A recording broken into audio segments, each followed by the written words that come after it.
Perhaps we need some outside universal threat to make us recognize this common bound. I occasionally think how quickly our differences worldwide would vanish if we were facing an alien threat from outside this world.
Good evening and welcome to Spaced Out Radio tonight. My name is Dave Scott. We're so glad to have you here as Varla Ventura joins us for our cryptid world. Oh, it feels so good to say that.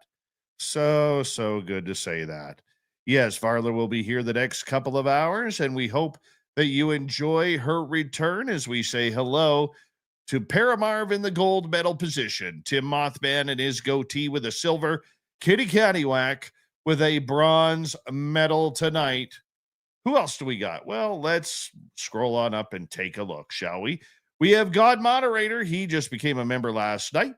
Robert Lamar, Thunderhead, and Mel WD40 is here lubing us up for tonight's show because Varla literally said to me before the show, Dave, I'm not coming on unless Mel lubes me up to talk some monsters. So Varla's lubed up. Mel's done his job. Now we got a show to do. Thank you, Mel. You were just a professional, just a complete professional. Necessary Dialogue, Kimberly Jackshaw, Stephanie Kenny Blankenship. Nice to see you all here. Sunny Sandu, welcome to SOR Chat. How you doing, my friend? Luscious Jules, nice to see you as we continue on with our roll call here. And who else? Mickey G. Jessica McCreary is here. Jessica McCreary will be signing autographs after the show. Line up to the left of the studio if you don't mind. To the left of the studio. Don't make eye contact. She will not sign if you make eye contact.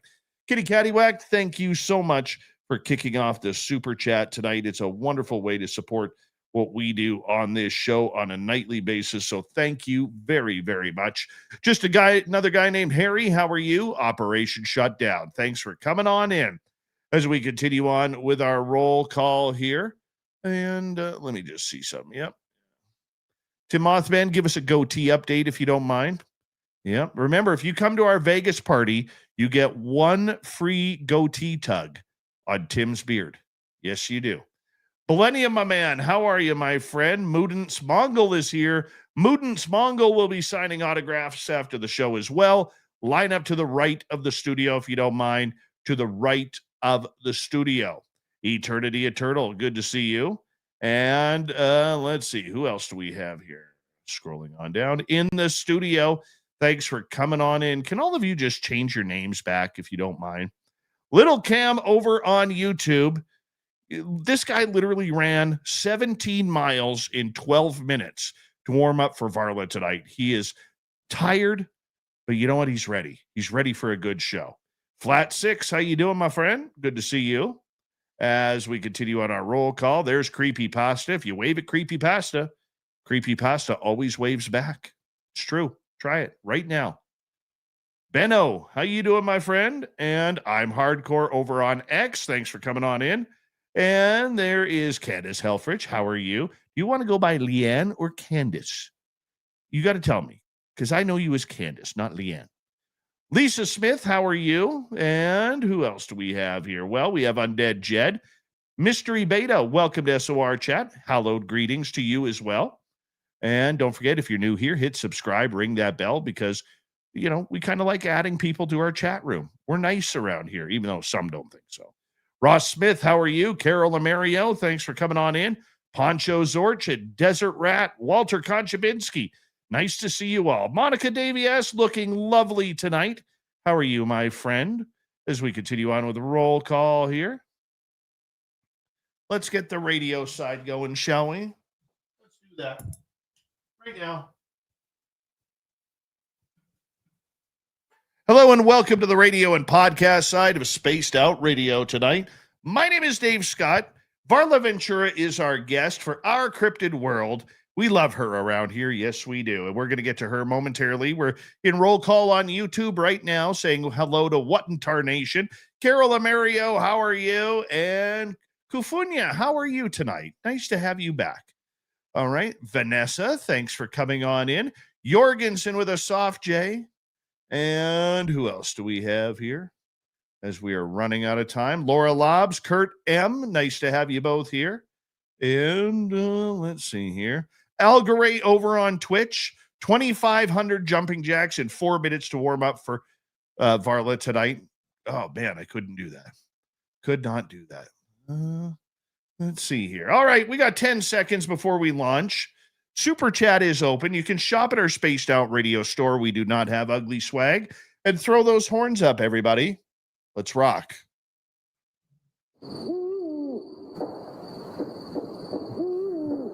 Are you ready to hear your mystic voice of the night? It's time to wake up. He's here. Shush. Be quiet. He's ready for you to listen. Let's point our ears towards the little cabin in the woods, where together, my friends, we own the night.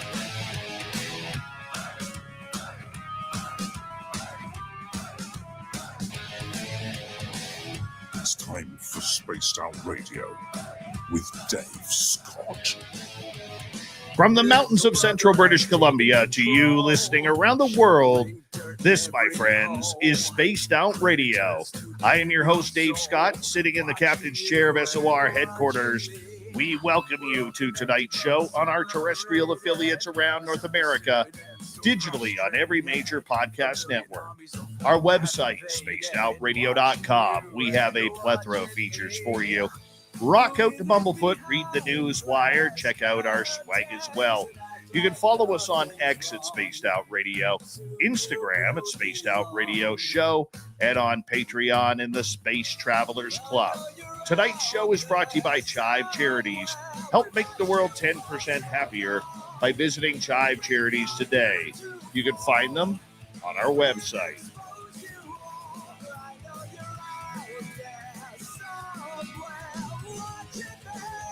We have an amazing show tonight. It's a return to our cryptid world. Varla Ventura is here tonight to hang on out with us. Then in hour number 3, Swampy will kick things off. Then we'll go to the wizard, Josh Rutledge, for the UFO report. All right. I'm just going to read this because I can. Because, thank you to ChatGPT. I actually have a proper intro now and bio to Varla. Stepping into the shadowy world of the strange and supernatural is Varla Ventura, best-selling author, folklorist, and chronicler of the weird, known for her books, Banshees, Werewolves, Vampires, and Other Creatures of the Night, and Fairies, Pookas, and Changelings. Varla dives deep into the dark corners of folklore, haunted history, and the unseen realms that surround us. Her stories blend historical myth, occult mystery, and real-world encounters with the paranormal, offering both chills and insight into humanity's oldest fears and fascinations. Yes. On Spaced Out Radio, Varla reveals the truth behind ancient legends, strange creatures, and ghostly encounters that still walk among us. From haunted woods to bewitched hearts, she shows why the veil between the worlds may be thinner than we think. VarlaVentura.net is her website. You can find any of her books at any major bookstore. Varla, how are you, my beautiful? Hello. You're back. Quite the intro. Quite the intro. Yeah. I thought it was a little romantic there. Yeah. Bewitched hearts. I like that. Feeling Absolutely. How you been? How's your health? Yeah, my health is good. Pretty much full recovery. I guess whatever they call it, remission. Not in treatment, whatever, just kind of waiting, waiting and seeing. No, my health is good. I'm kind of just back to normal. So that in itself is an adjustment.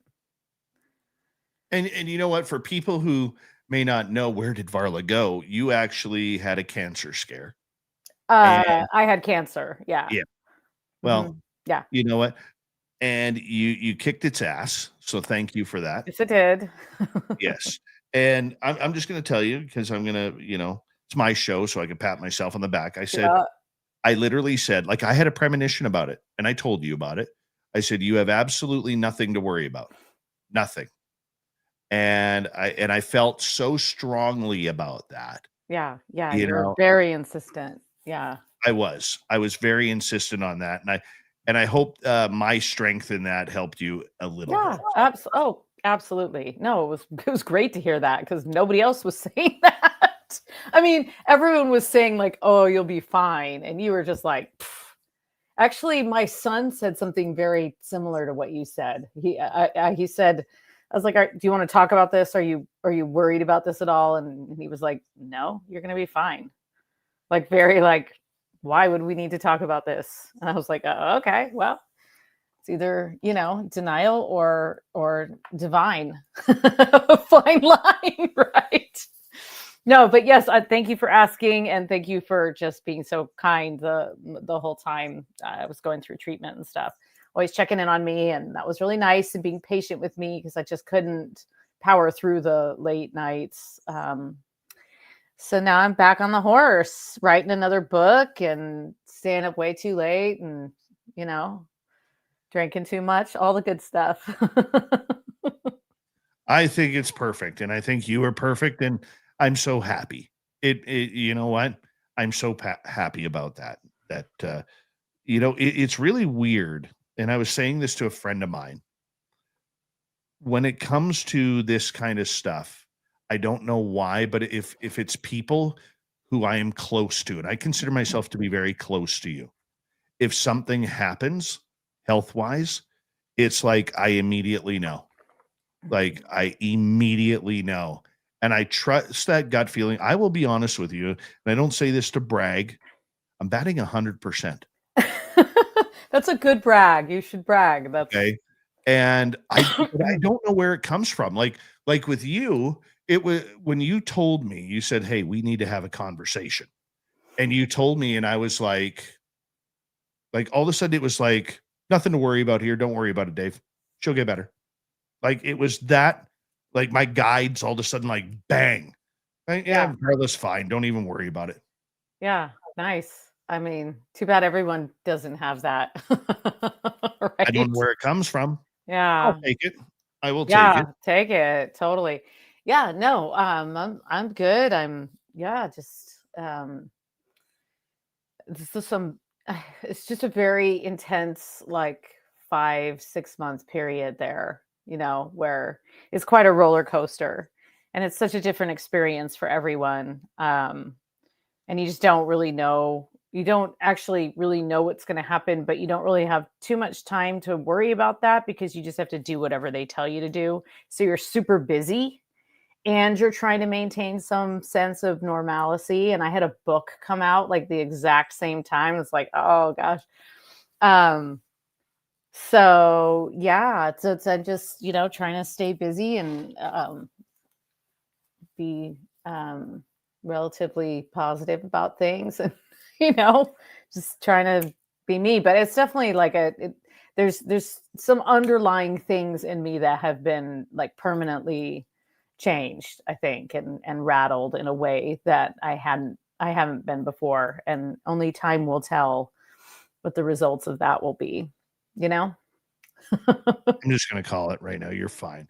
You know what, though? No, I don't mean that. I don't mean health-wise. I just mean like when you have something like that happen, you Yes. reevaluate things in a way that you never have before.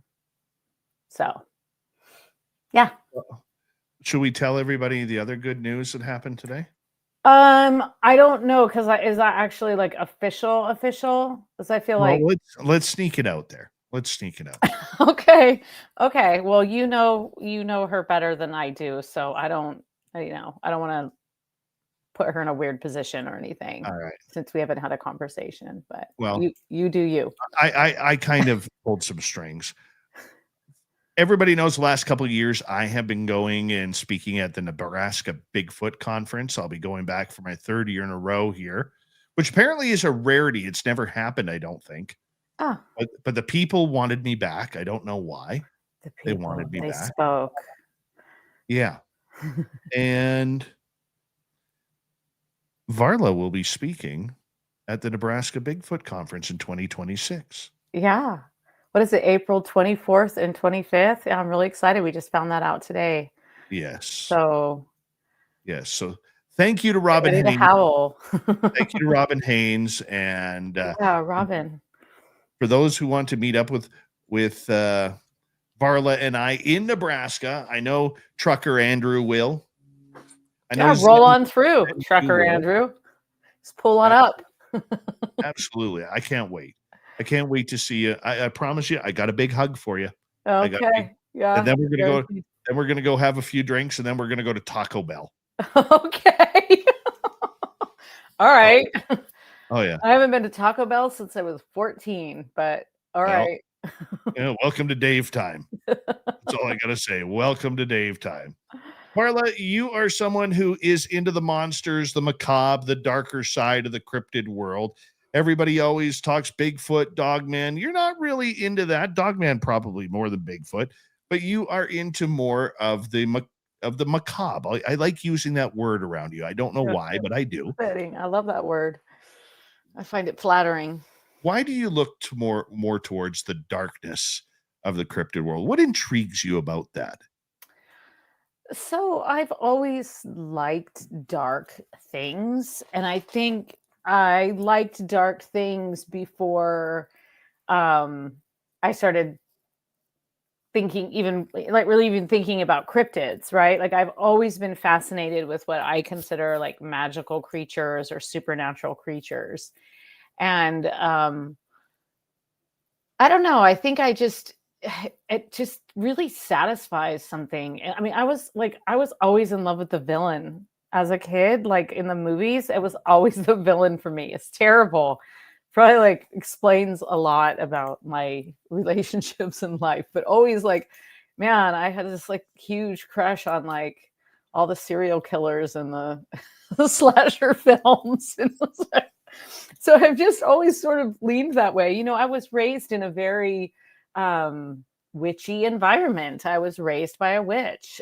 So for me, the default has always been, you know, graveyards and magic and the forest and things that I've always felt very, very comfortable in. And, you know, carving names in candles and herbal magic, all of those things were just sort of part of the lexicon of my childhood. So I don't even think I considered that particularly dark until until probably I was like an older teenager. And then I met some like-minded people who also were sort of into the dark and the macabre and the occult. And I was just like, oh, okay, these are my people. Okay, I get it. But there's just this sort of like backdrop to my early childhood that, you know, I mean, it wasn't full Addams Family, but there were elements of it that were. So, yeah, so then I've just always, it's just interesting to me. And also, you know, I just like, I don't know, love and light gets boring. Let's be honest. It sounds hollow after a while, you know? It's just like, let's do a little cursing, a little hexing. Let's get a little revenge once in a while. I mean, are you with me? Like, come on. You gotta be kidding me. Gotta be kidding me. My goodness, you are a dark heart. That is for sure. Yeah, just a little bit of revenge there, a little bit of, you know. Everybody could use that. Here. Am I wrong? Like be honest. How many packs of Eye of Newt do you have in your house? Listen, Eye of Newt is a sort of a misnomer for an ingredient that is probably very innocuous, like buttercup or something. So I have supplies. I have what I need. I'll tell you a funny story. I was in the post office this morning. I was so proud of myself because I had like 4 different things that I had to send in 4 different ways. And so I got up really early and I went to the post office while there was no line. And there's this wonderful woman who's super patiently helping me. And we were just chatting and she was saying how her birthday was like, a couple days before Halloween. And I thought, so this is a great time to have a birthday because, you get to basically have a costume party every year. And she said, oh no, my mom was like, you can have a party or go trick or treating. And I was like, yeah, well, now you're a grown up and you can do what you want and you can have both. I'm having a party. And I just, and I was like, it's Friday. I got teenagers. There'll be trick or treaters, a lot of bonfire, maybe a little ritual sacrifice. And then I didn't realize there were like 4 people behind me in line. And she and I were having this great banter. And then I go, oh, whoops. I mean, wishes. We're all going to make wishes on the fire. Play it cool, Varla. Play it cool. Yeah, what's a little sacrifice among the coven, right? Little ritual sacrifice. Exactly. Just a little ritual. No. What we do actually, that is something that I always do. And because we're having friends over, I'm going to force them also to participate in this ritual. But I do always I trade it, and technically it's the witch's new year. Samhain is the witch's new year. It's the end of the cycle. And so it's a good time to manifest what you want going into the next year. So I usually have candles on hand for people to like light or, carve something in and light. This is like those little, they call them chime candles. They're spell candles. I always have a few of those on hand, and I'm making some little bundles from some herbs from my garden. And then I just like have these pieces of paper and you have a bonfire and it's like, write whatever you want on there, like whatever you want to have more of, whatever you want to let go of. No one's going to see it. I'm not going to read it. Just throw it in the fire and burn it and let it go. So I always kind of cajole my guests into ritual magic when they're not expecting it. It's one of the fun things about a party at my house.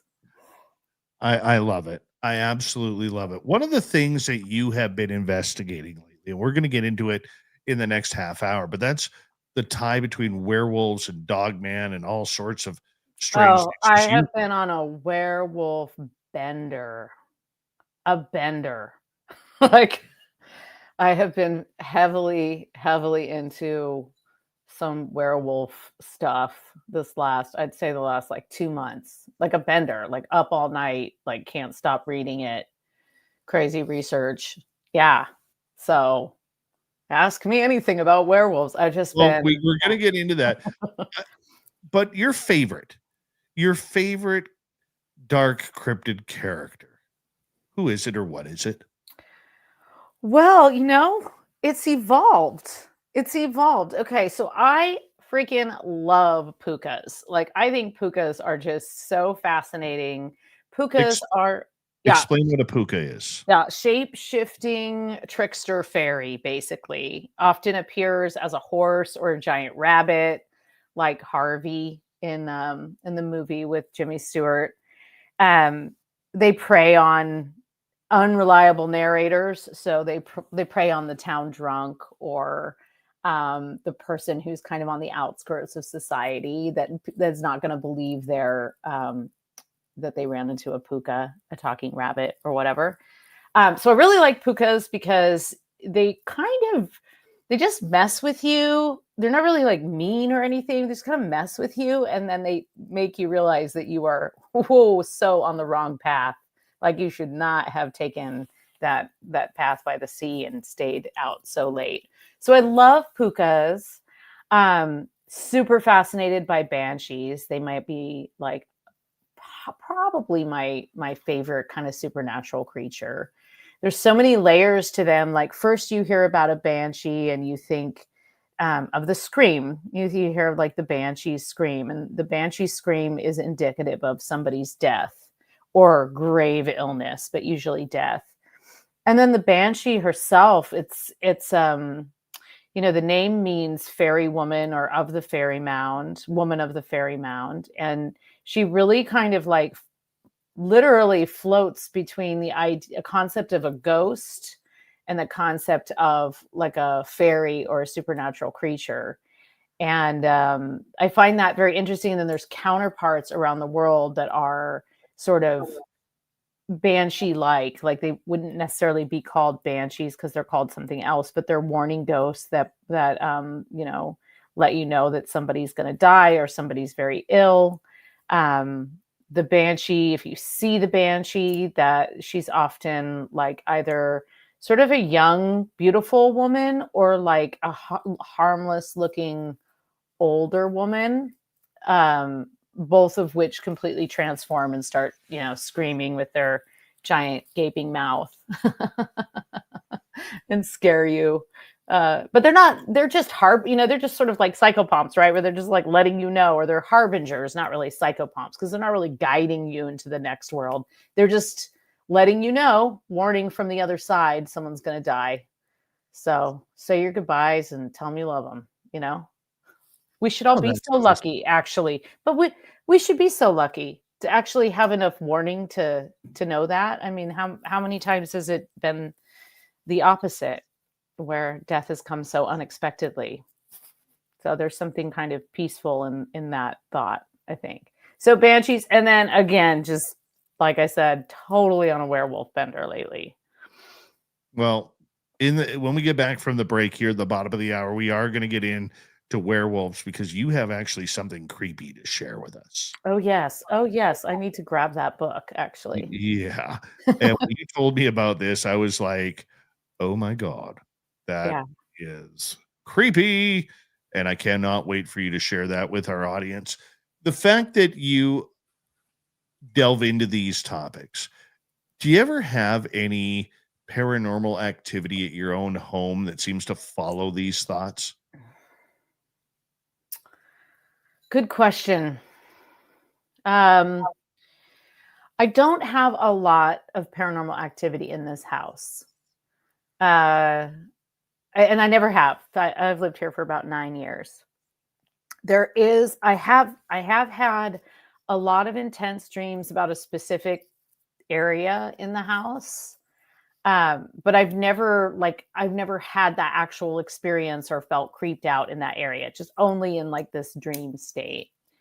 But nearby areas around the house, yes.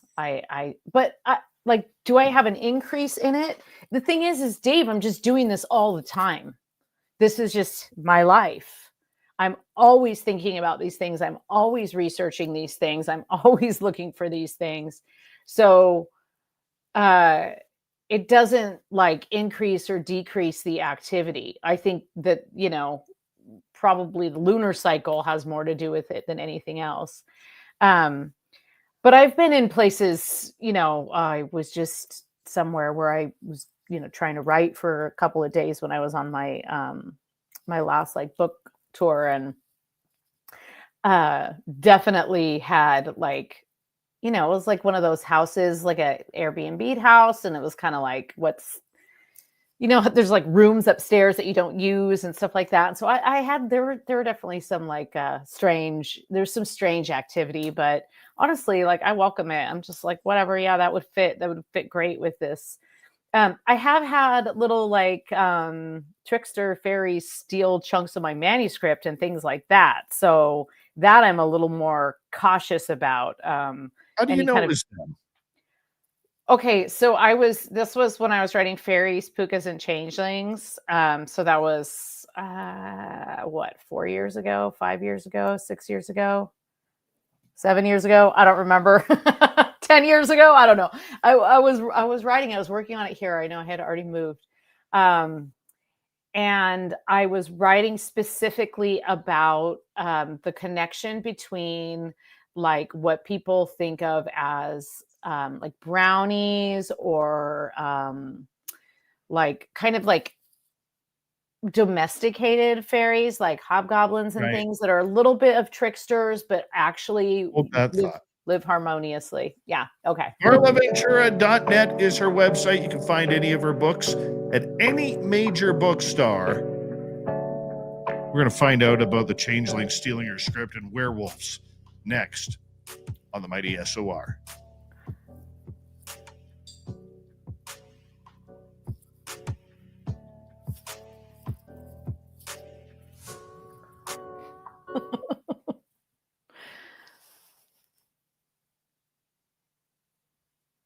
All right, we're clear. Okay, I have to find the book that I have all the notes. That's what you creepy wanted to notes talk in. about. Yeah, I just I know it's right here. Just remembering where it is. Good question, Jules. I will get to that in hour 2. Where is that book? What did I do with it? I took it somewhere with me. That's why I can't find it, because I brought it with me because it's full of my notes. Okay, give me a sec here. I'm going to find it. All right.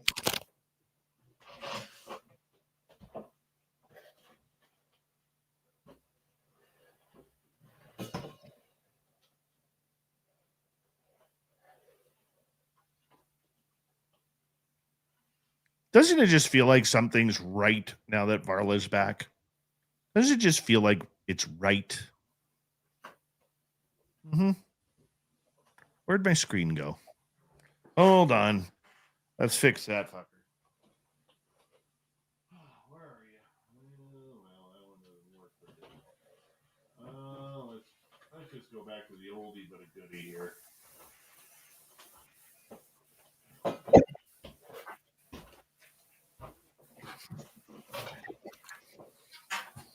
You found it.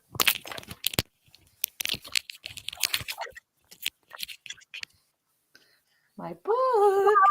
Found it.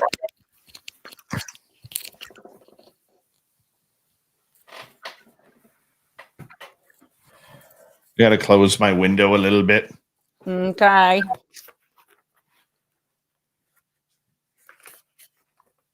Okay.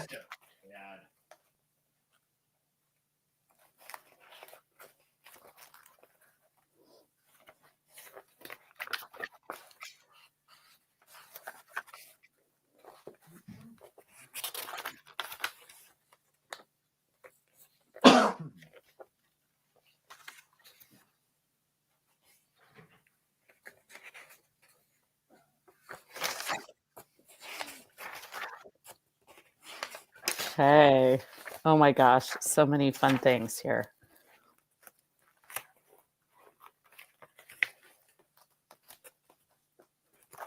Perfect.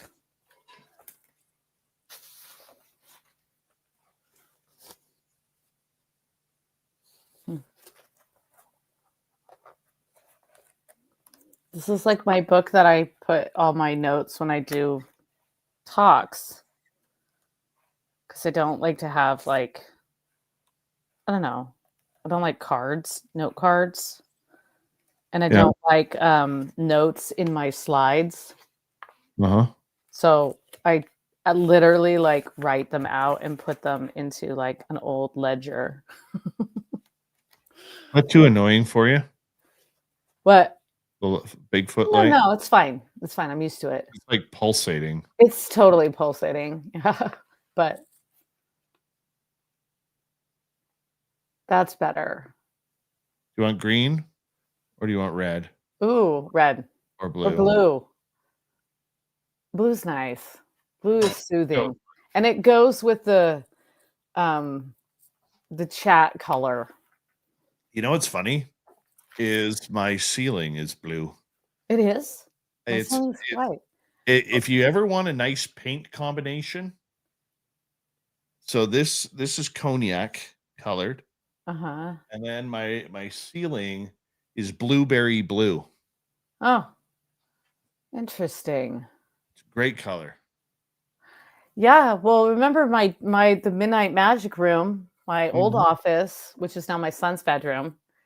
That's this beautiful shade of blue it was actually called Blue Velvet. Oh, and it was a super dark blue that was just I got it glossy and I fucking love that color.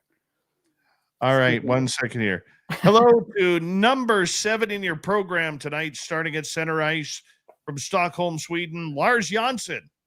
He's got 17 points in the first 6 games of the season. This guy's rocking it. He could beat Gretzky's record this year. Jerence Carter, how are you? Jerence. I just like saying Jerence. Who doesn't? Exactly. Jerence.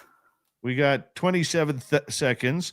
Thank you to Kafunia and Kitty for our super chats tonight. We appreciate your love and support of Spaced Out Radio. We really do. I'll clap for you guys.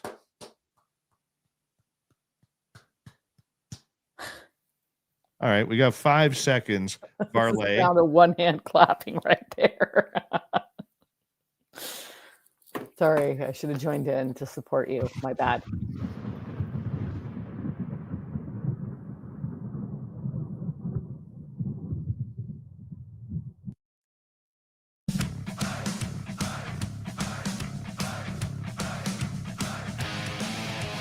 Second half hour of Spaced Out Radio is now underway. Good to have you with us. My name is Dave Scott. Our guest is Varla Ventura. This show is called Our Cryptid World, and we're glad to be here with you tonight. We're going to get into werewolves here momentarily, but first we want to remind all of you that if you miss portions of this show or others, our archives are always free.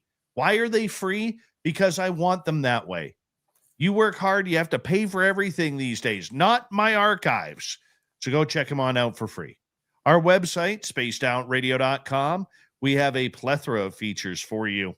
Rock out to Bumblefoot, read the news wire, check out our swag as well.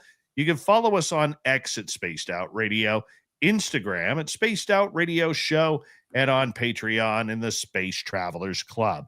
Here's Varla Ventura. VarlaVentura.net is her website where you can find her books there or in any major bookstore. And Varla always talks about the dark, the deep, and the more interesting side of the cryptid world. And that's why we love her around here. Varla, welcome back. Thank you. Beautiful to have you. Nice break we had, but yes, good to be back. Right before the break, you were talking about how these Pookas and Changelings were stealing manuscripts from your desk. Yeah, no, actually it was like hobgoblins. So I was writing this section in the manuscript, and this was like, I don't know if all writers are like this, but I'm like this. It's always, no matter what deadline I have, no matter how much time I have, it's always like this late night, sweaty, staying up too much, barely sleeping push at the end. Like it's really intense. So I was in that mode. And I was probably like 4 days past my manuscript due date, knowing me. And I had written, but I had just like kind of figured something out. Like, that's just kind of what happens. Like, you figure all this stuff out at the last minute, and then you have to like figure out how to work it into your manuscript. And so I had seen all of these parallels between basically like some sort of like poltergeist activity and, or what we would call poltergeist activity, and some of these like domestic fairies that were like not treated well. And so they would retaliate by like moving stuff or taking stuff or scratching you. Anyway, I was just reading through all of this, and I had this whole section that I had just added because I was like, this has to go in there. And the next day when I went to, do one final pass of the manuscript, it was gone. The whole section was gone. And so, I mean, yes, I was under the gun and stressed, and I could have like erased it, but I've pretty good with, Microsoft Word, and I know all the tricks and all the versions and all the recovery things, and I could not recover that section. So I was forced to rewrite it. And I always think, however I depicted them was not good enough. And I was sort of forced to like, retell the story. So that has not really ever happened to me before, where a whole chunk of my manuscript has just been stolen away, but it happened. And I, who am I to argue? Like, I'm not the one who's gonna be saying it wasn't the hobgoblins. Right? I'm the Right? mermaid lady. Like, come on. No kidding. No Yeah. kidding. All right, let's get to werewolves here. Okay. You believe werewolves are actually out there. Yeah, I think werewolves are out there. Definitely. I think we have some misunderstandings about what a werewolf is and what a werewolf isn't and how you become a werewolf. So that's something I've been diving kind of deeply into. We certainly have like sort of a romanticized idea of a werewolf who I don't know, somehow we think they're like bitten or there's some kind of like curse imposed upon them. And then they are forced to transform, but they don't really want to. So that's one version of the werewolf. There are actually a lot of examples, going back to medieval times and even earlier, far earlier in indigenous America, like thousands of years, where you have wolves as helpers and wolves as teachers and wolves as sort of guardians and guides for humans. And these wolves are wolves that can communicate with humans and walk upright. So essentially, they're sort of a version of a werewolf. So there's like quite a bit of literature on that, and that's very interesting. But the thing that I have come to understand is that there are more ways to become a werewolf than you would think. Okay, so like, how do you become a vampire? There's one way to become a vampire, right? You get bit by another vampire. That's the only way. There's no other. I mean, am I wrong? I don't think there's any other way to become a vampire. I mean, you could live the lifestyle and you could be an energy vampire and you can go like all the way being a psychic vampire and a living vampire and you can do blood play, all that stuff. But the only way to become a true vampire is to be bit by another vampire. To my knowledge, as far as I know, right? So I think I just always had this like, well, you just become a werewolf. Like you're just a werewolf. Like there's ties to, rituals and things like that. But it's just sort of a thing that you don't have any choice over. And oh man, was I wrong. I was so wrong. There are so many ways that you can become a werewolf willingly. In fact, a remarkable number of ways that you can become a werewolf willingly and a few unwillingly. So, I don't even understand how that works. well, I have actual very specific examples for you. So first of all, before you get into like how you would become a werewolf, to go through like a ceremony, you kind of have to think about a couple different aspects of like werewolf and culture. And so there was a man who gathered a lot of werewolf stories in the mid 1800s. He was a reverend in England, and he traveled all over. He traveled to Scandinavia and Finland and Russia and throughout Europe and Eastern Europe, and gathering these stories about werewolves. And he also spent a lot, he was a reverend, a songwriter. He's a very interesting character, but he spent a lot of time like contemplating what these things meant to, like, I think because he was a sort of a philosopher at heart, it wasn't enough for him to just record the stories. He wanted to find the reasoning behind it, or the psychological reasoning behind it in some cases. But one of the things that he says that is actually quite disturbing and quite accurate, and I should just read his quote because it's that disturbing. But he kind of talks about how like all humans have this capacity to become a werewolf. Like it's actually possible because we have, we were talking about revenge earlier. Like that's one of the things that, you can kind of find yourself, I guess, just seeing red or getting so angry about something that you kind of lose it, right? So he talks about that, and he also talks about like some hormonal things that happen, and he talks about natural causes of lycanthropy, which includes people genuinely changing, at least believing that they're werewolves. I mean, it's a medical diagnosis. You believe that you're a werewolf, and every full moon, you just like completely go crazy. But he also talks about though the evil man, evil humankind, whatever, and that the evil who are sort of like weak in will are susceptible to becoming transformed into a werewolf. And he basically says, like, he talks about murderers, egregious acts of cannibalism, serial killers, and he says, I'm going to read you this quote because it's dark. He writes, okay, the cases in which bloodthirstiness and cannibalism are united with insanity are those which properly fall under the head of lycanthropy. A disordered condition of mind or body may produce hallucination in a form depending on the character and instincts of the individual. Thus, an ambitious man laboring under monomania will imagine himself to be a king. A covetous man will be plunged in despair, believing himself to be penniless, or exult at the vastness of the treasure which he imagines that he has discovered.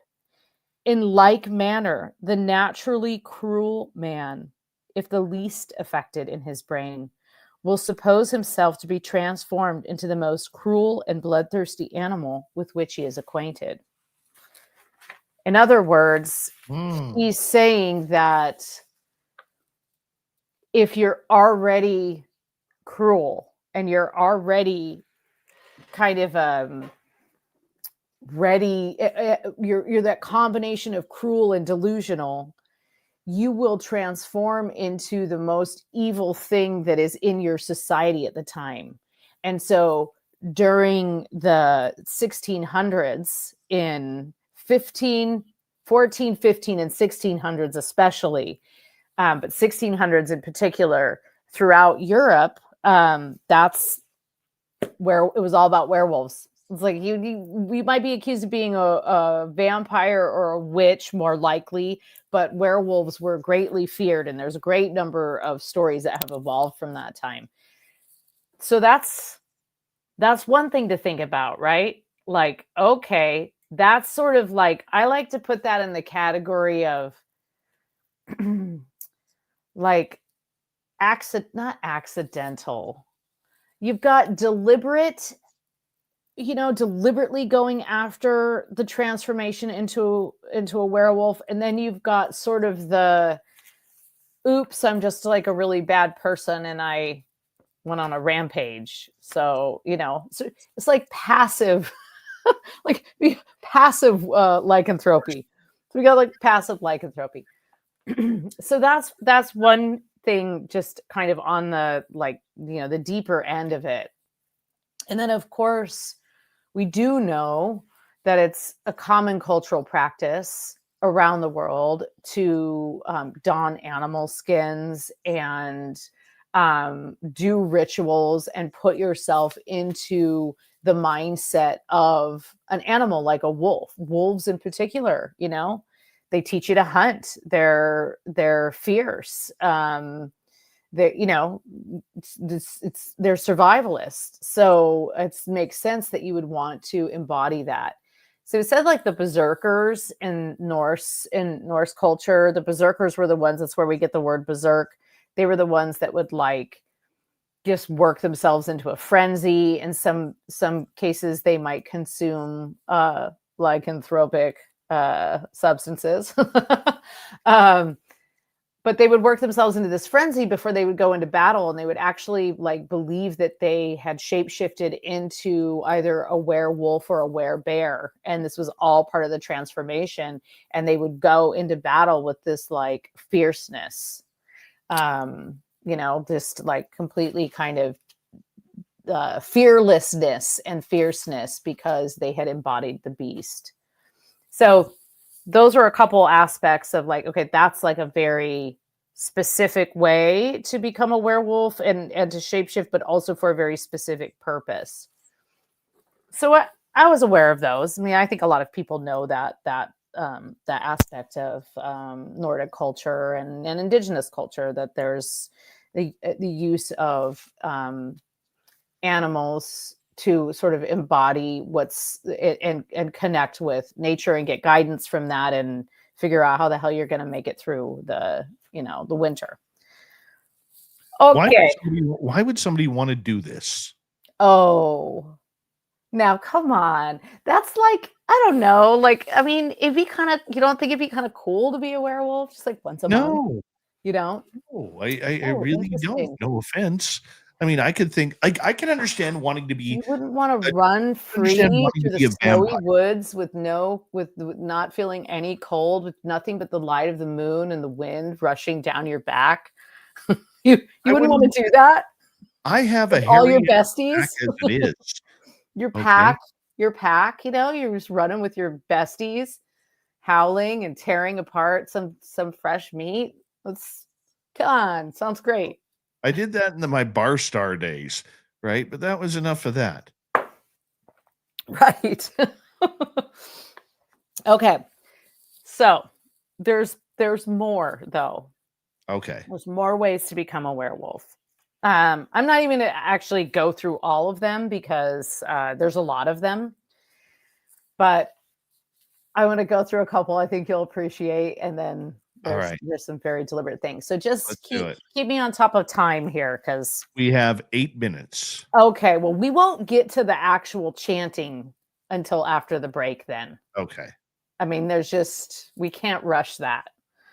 We mustn't rush that. Okay, so there's another character that I just want to introduce to you, and that's a guy named Elliot O'Donnell. Now, if you've read my Banshees, Werewolves, and Vampires book, or my Fairies, Pookas, and Changelings, but especially in Banshees, Werewolves, and Vampires, he is heavily referenced in that. That is when I met and fell in love with Elliot O'Donnell. He is an incredible writer, was an incredible writer. He, I think, was born in the late 1800s. He lived till 1950 or so. He was a pretty prolific writer, but he's really and why I think, like, especially Spaced Out Radio crew will appreciate him, is that he, unlike so many of those writers, they were sort of like part writers, part anthropologists. They were gathering stories. William Butler Yeats is one of them. The Grimm brothers were doing this. Like I said, Sabine Baring Gould was the man who wrote this giant book of werewolves that I quoted from. So people were gathering those things, but they always had like there's a bias in there. You can feel it. You can feel this bias. It's not always like a bias like, oh, this is stupid, but there's a bias of like, I'm not sure if this is true, so I'm going to change the story a little bit to make it more plausible. You can see that in the retellings. Not so with Elliot O'Donnell, because Elliot O'Donnell had a family banshee. Elliot O'Donnell grew up in a haunted house, and he talks about it in his Book of Ghosts, which I have a copy of. And he's also this amazing writer. And he's sort of he's got a Lovecraftian element to his writing. And I never really noticed how deep and dark he gets until I was rereading his Book of Werewolves. So he wrote a book called The Book of Werewolves in 1912. And I had read that and actually excerpted from it. But what I was doing is I was trying to identify, he names a bunch of plants in there, but just like by description. So I took it upon myself to try and figure out what these plants were based on where he was collecting the stories from and his description, and trying to figure out like, okay, what's poisonous, what would be something that would be considered psychotropic that might put you into like a frenzied state where you think you're transforming into a werewolf, all this kind of stuff. So I had a lot of fun doing that. And while I was doing that, I discovered I think there are 5 in total in the book, actual spells for becoming a werewolf, full on rituals, right down to the size of the circle that you need. Like exactly like you would find in like, you know, a Necronomicon or some kind of it's almost out of a novel. But he had, and what he has done is, because he came at everything with a believer's point of view or less of a skeptic's point of view, he doesn't change people's stories. He's a beautiful writer and he knows how to record them, but he doesn't inject his own agenda onto the stories. And I think it gives them this added level of authenticity. And just, you know, it's nice. It's really good writing, which is hard to find, especially from, you know, turn of the century. A lot of that stuff is just so dry and there's so many extra words. And this guy is like, there's a lot of extra words, but I wouldn't even call them extra. You know, the words just kind of like, they just kind of drip out of your mouth. They're quite beautiful. So there are multiple rituals. We'll get into one of those rituals after the break, but couple quick ways. If you want to attract a werewolf, or you're doing a ceremony to try and like embody a werewolf, rubies are your best bet. Wear rubies, bring rubies with you in your pocket. Apparently werewolves like rubies. Another way to become a werewolf, and there was conflicting information on this. Elliot O'Donnell even said, I've heard 3 different versions of this. You make like a girdle, like a corset. Now, one of them said to make a corset of human skin. Ew. Yeah, right? Ew. Another one said, I know, we're going to get booted off the air. Well, it's almost Halloween. The other one said to get make a corset of wolf skin, which makes a lot more sense.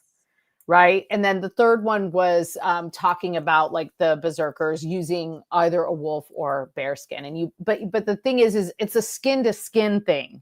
It's not like you're just wearing it like a fur coat. It's actually making like this thing that wraps around your stomach and like connects to your skin and like connects to your torso. So that's kind of intense, but that's one of the ways. And then another way. And this is sort of like, I would call this, I guess I would call this passive or maybe more submissive, is to be repeatedly slapped in the face with a wolfskin glove. So that's a way that you too can become a werewolf. So that was a funny one, I thought. No, it wasn't clear if the person wearing the wolfskin glove was a werewolf or why they were slapping you, but you had to be slapped repeatedly in the face with a wolfskin glove. So, you know. That doesn't sound like it would do anything. Well, I mean, it would probably hurt. Hey, I don't know. How often are you going to find a wolfskin glove? I mean, this is an object with great reverence and ritual and magical power. So, you know, just to even procure one would be a great feat. Just not, you know, it's not something as lambskin gloves, but wolfskin gloves. So, yeah, so you got that, the fact that it's kind of a ritual object, and then I don't know, the shock of it. I'm not really sure. This is just reporting the facts. And then an additional way to become a werewolf, sort of inadvertently or deliberately, is to drink from a lycanthropic stream or eat a lycanthropic plant. So you might chew on a little aconite, a little wolfsbane. There's a few other plants out there. There's some mushrooms that O'Donnell calls them flowers, but I am fairly confident they're mushrooms. I mean, you know, based on his descriptions. So those are ways also. The lycanthropic streams are fabulous. These are like sort of enchanted streams that horses don't like to cross over and dogs run away from. And these are streams that can One sip can transform you. And oh, by the way, it's not like an instant transformation like in Teen Wolf, right? Like that's what I think we think of that as just like all of a sudden he's bursting out of his shirt. It's an extended period of time. So Varla, we're gonna continue this conversation because I have so many questions. So many questions for you. VarlaVentura.net is her website. You'll find all of her books at any major bookstore. This is Our Cryptid World, the Halloween edition with the double V, Varla Ventura. This is Spaced Out Radio with host Dave Scott.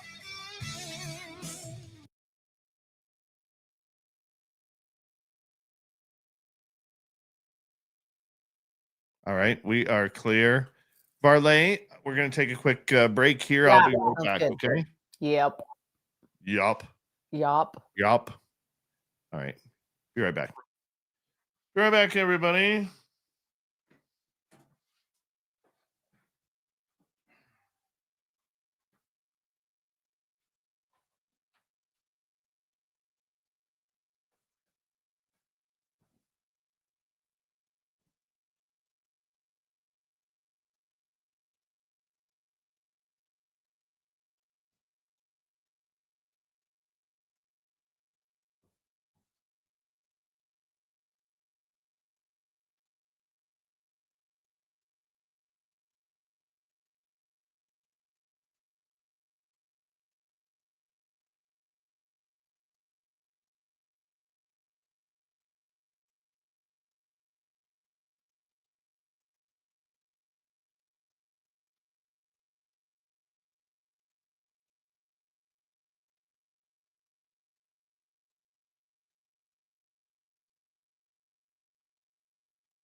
Davey's back.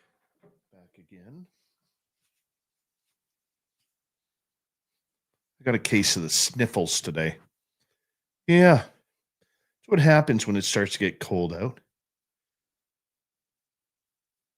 Aussie Boss Tiger, how are you?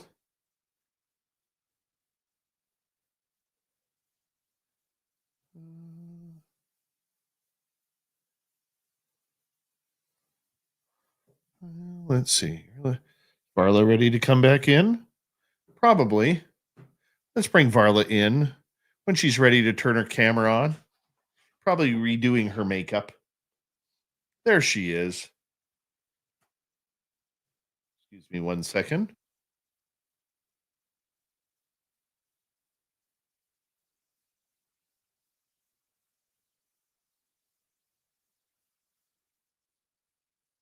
There we go. Varley, it's good to have you back. Your mic is muted. Oops. There you go. We got 30 seconds. Thank you to Kufunia and Kitty for our lone super chats tonight. We greatly appreciate the love and support. Thank you to our new subscribers. And hi, Vanessa. And we got new swag at our store. I showed you guys last night. If you haven't seen it, go check it out at spacedoutradio.com. Nice stuff. Not going to lie. Nice stuff. Here we go.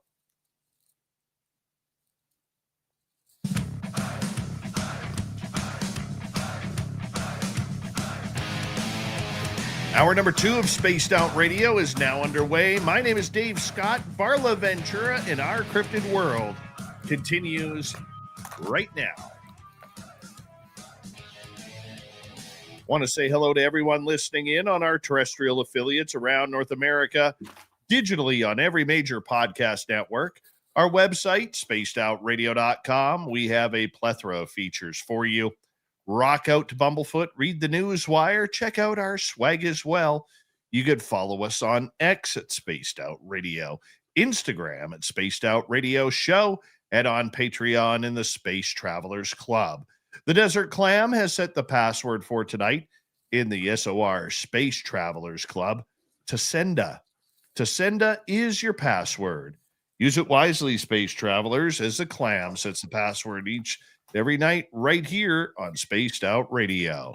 VarlaVentura.net is her website. You can find her books on her website or any major bookstore across North America. We call her Varla Ventura around here, as we love it when she is here for our cryptid world. Varla, how are you? Great. We're talking Are about those real words? Sorry. Everyone wants to know this. Are those real words? Are they? The password? Yeah. Yes. They're real words, right? That Yes, they actually are. mean real things. Okay. So tonight's can learn. password, Tasenda, means things not to be mentioned. Ooh. Yes. Lots of those. Yes. In the Things world. not to be mentioned. And we thank the Clam each and every night for these passwords. Now, the question is, what's the password for? Exactly. No, we don't ask that question. If you have to ask that question, you don't need the password. Yeah. What's the password for? Exactly. That's what it is. And never use the password unwisely. Yeah. Don't be abusive to the password. Absolutely. Don't misuse the password. Absolutely. You never want to. Never want to. Okay. Right before the break, you were talking about people who want to become werewolves, and you're giving from a book or some notes that how the people can You do have lots of questions. Well, wait, did we forget about the slapping thing? Okay, so we've moved on from that. I don't know. Yeah, We moved on from that in the chat, or wolf skin was kind of weird. yeah. I mean, I don't know. I feel like it probably feel pretty good, like in reality. Not advocating doing it. I'm just saying, probably that'd be fine. So, okay. Are we ready to like actually get into? Okay. Well, let's talk just briefly. Let's talk about lycanthropic streams, because I do want people to be able to recognize a lycanthropic stream if they come upon one.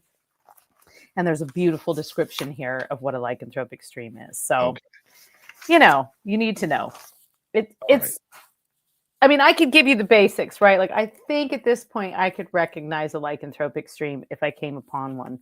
But I really want to favor you with this beautiful description. Lycanthropous water, again, this is Elliot O'Donnell's writing. Lycanthropous water is said by those who dwell near to it to differ from other water in subtle details only. Details that would, in all probability, escape the notice of all who are not connoisseurs of the superphysical. I feel like that should be our new thing. We are connoisseurs of the superphysical. A strange, faint odor comparable with nothing distinguishes lycanthropous water. There is a lurid sparkle in it, strongly suggestive of some peculiar individual life. The noise it makes as it rushes along so closely resembles the muttering and whispering of human voices as to be often mistaken for them. Whilst at night, it sometimes utters piercing screams and howls and groans in such a manner as to terrify all who pass by it. Dogs and horses in particular are susceptible to its influence, and they exhibit the greatest signs of terror at the mere sound of it. Now, we can go logic here, right? We can be like, yeah, lycanthropic stream is probably full of like brain-eating amoebas. So you drink that water that has a lurid sparkle to it, and the next thing you know, you're losing your mind. Brain-eating amoebas literally eat your brain and make you hallucinate and think that you're like something that you're not, right? So, sure, we could go the scientific route. We can go wherever you want to go with it. But I mean, for a lot of people out there, they're probably listening like, really? This is real? Well, brain-eating amoebas are real. Yes. Yeah. So that's what I'm saying. Like, this is a idea that there's a lycanthropic stream. I mean, it's a fine line between what you could explain away scientifically, and especially because you're talking about, this is 200 years ago or earlier when people were wandering about. There's this great story of this. This great story of this constable and his wife who go into this village in this town in Germany, and as they're crossing in, she notices the dogs won't drink from the stream and the horses won't drink from the stream, but she's so thirsty she drinks from the stream anyway. And she gets into town, and the innkeeper starts talking about how, oh, you shouldn't have had anything from that stream. That's a lycanthropic stream. And she gets really sick. And the husband is like, stop talking about the super physical, whatever. Like, stop putting these ideas into her head. But she's really sick. She's sick for like months, and she's just like getting weaker and weaker. And so finally he gets her home, and the doctor says, oh, well, you have to sleep separately. You can't sleep in the same room. Like, she needs her rest. Right. And so he's like, God, I don't really want to do that. I want to keep an eye on her. No, you gotta leave her alone. So he leaves her alone. Well, she's, lo and behold, there's just people and children going missing in the village at the same time. And she's sneaking out at night. Well, it turns out, he goes and he sees this like werewolf that's been terrorizing the village, and he shoots her, but he doesn't know it's her. He just shoots the werewolf. And when he goes over to it, he sees the face transform into that of his wife. And she says to him, why did you let me drink the water?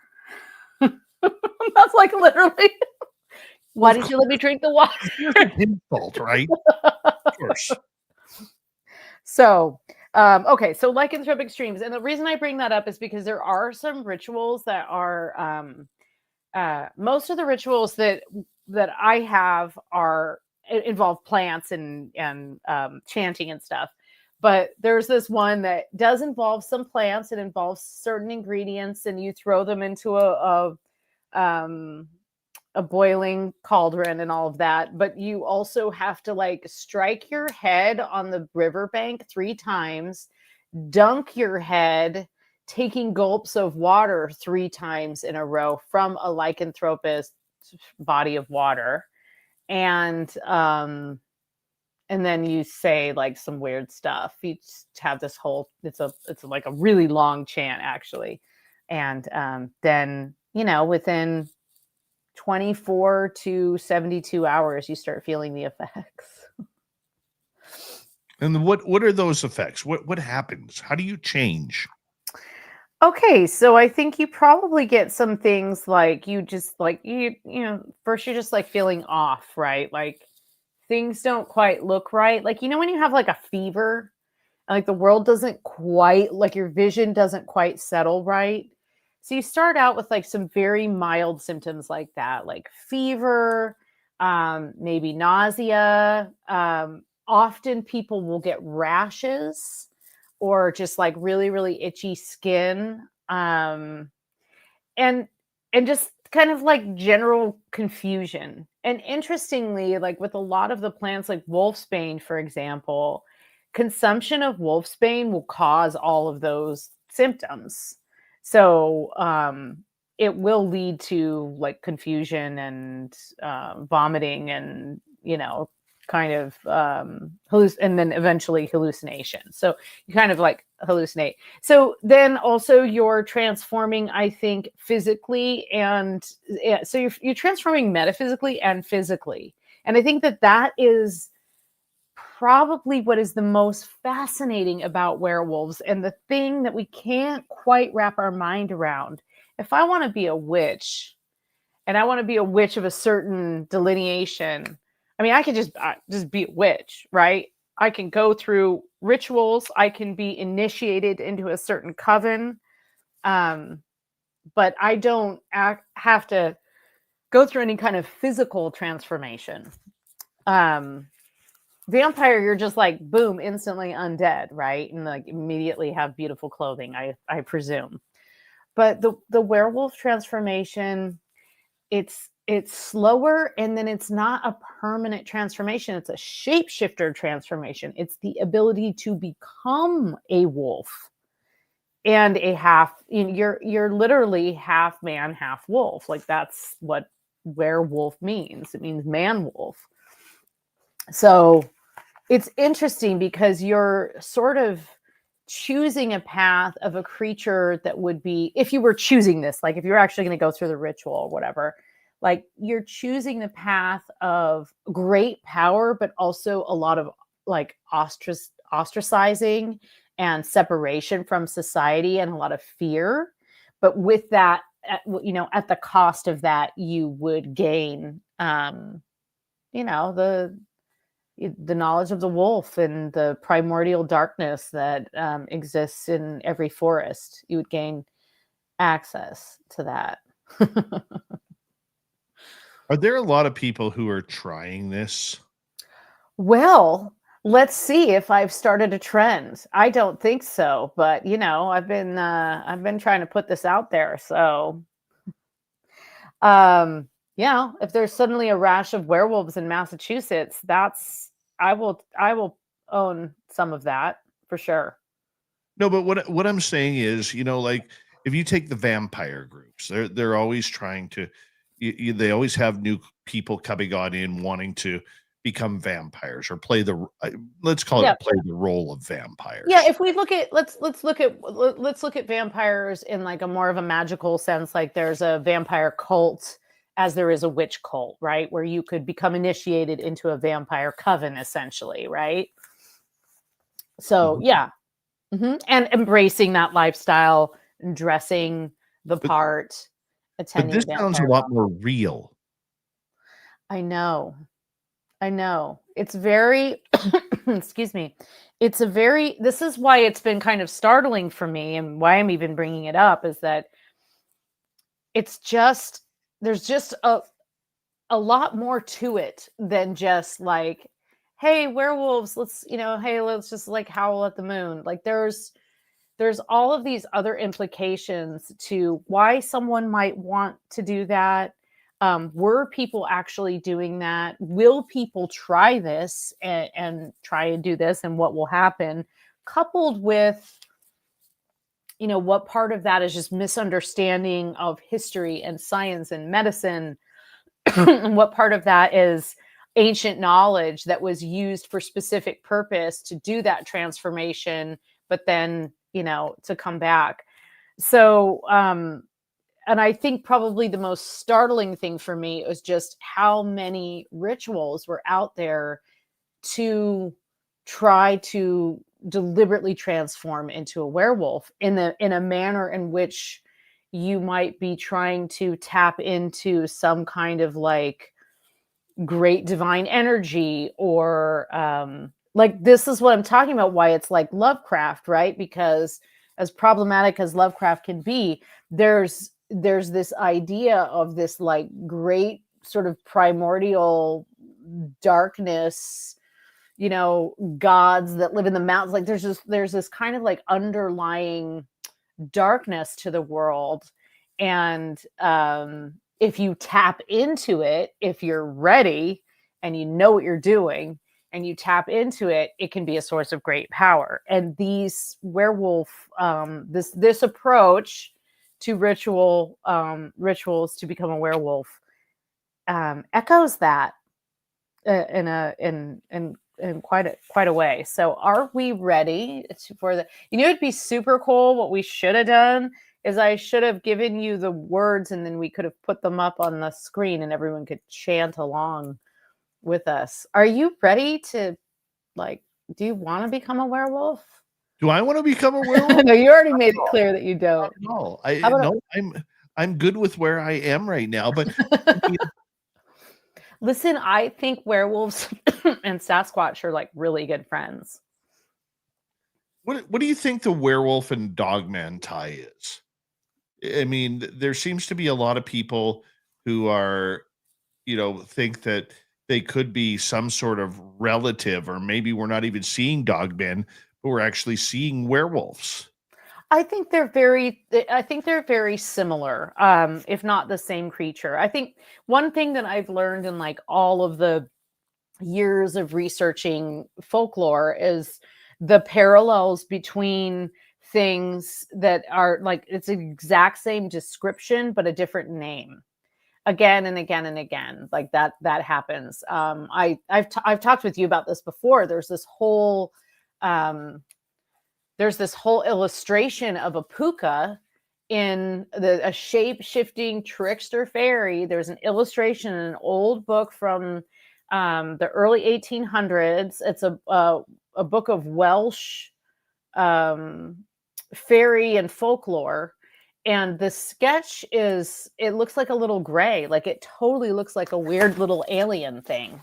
The image of it that was submitted to the author by the person who had encountered it. They did a little sketch of it, and it looks like a little, like it literally has big eyes and a round head, and it's sitting on a rock, and it doesn't really have feet. It's very strange little creature.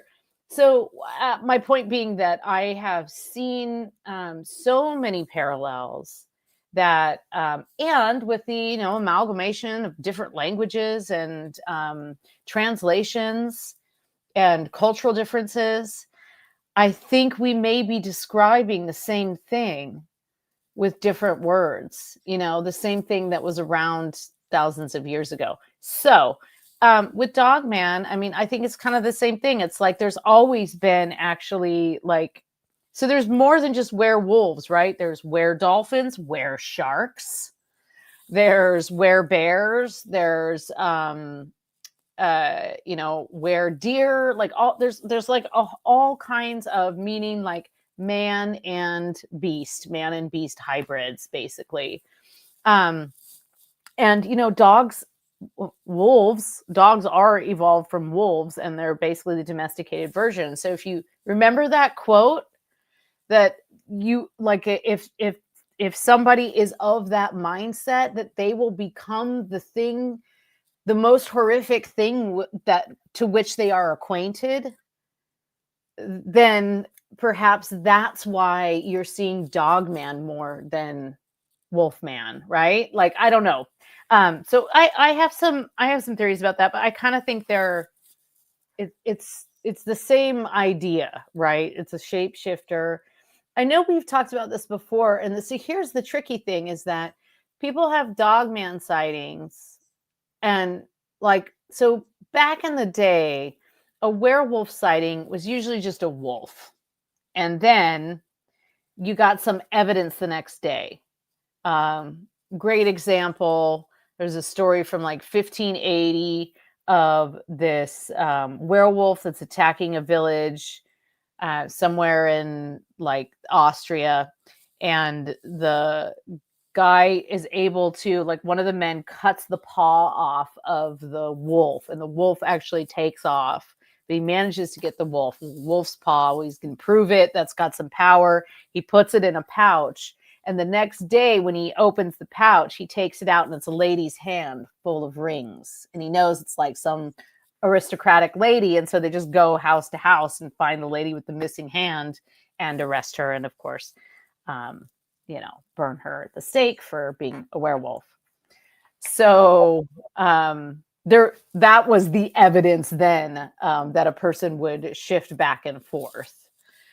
I don't know what the evidence now would be. Like, who's gonna, like, is anybody claiming to be a Dogman? People are claiming to see Dogman, but people aren't claiming to be Dogman, right? Like, I feel like, werewolves are just in their own category, that, or wear anything, wear dogs. The idea that we can change, we could really shapeshift, and we could really change our appearance to that extent, with the use of whatever lycanthropic substances we need, or the ritual frenzy, that it's just a very different concept than hexing someone, or Right.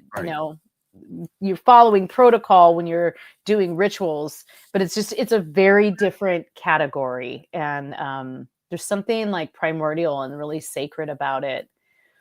So, But we get with 2 minutes to go here. Are these people who are doing this, are they hoping to howl at the full moon? Are they shape shifting at a full moon into these creatures, but are walking as humans during the rest of the time?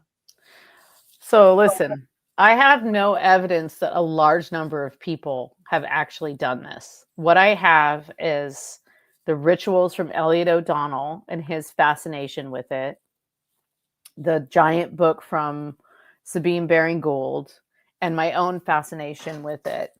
But were people widely trying to do this? No, I think it was a small group of people, but those are the same people that wanted to learn how to, wanted to learn alchemy and wanted to learn the secrets of the universe. Totally fits in with the Medici crowd. Actually, same era, really. So I think it wasn't as common as just trying to like get some general wizardry powers, right? It was like, oh, okay, this is another level of commitment, probably for someone who likes to be alone in the woods a lot. So I don't know what the mindset would be. I'm following the thread myself right now. How did you come across this?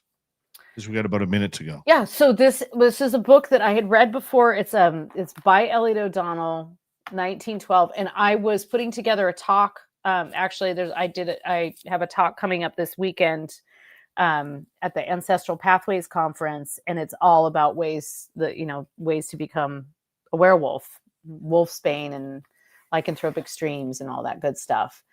And so I was working on that talk. And then I also had this botany of werewolves, witches, and vampires that I was working on as a talk that was kind of a spin-off from Enchanted Plants. So some of the stuff I had read years ago when I was researching werewolves. But I just gave it more time. Okay. And I found more things. Let's hold right there, because we are going to go to break at the bottom of the hour. We have Varla Ventura for one more segment here on Spaced Out Radio. Her website, varlaventura.net. You can find all of our books at any major bookstore or online. Yes, there are still bookstores out there. Go support them. Nothing beats a book, people. Nothing beats a book. Not even Facebook scrolling or Instagram scrolling. Go get a book. This is Spaced Out Radio, the second half of the show coming up next.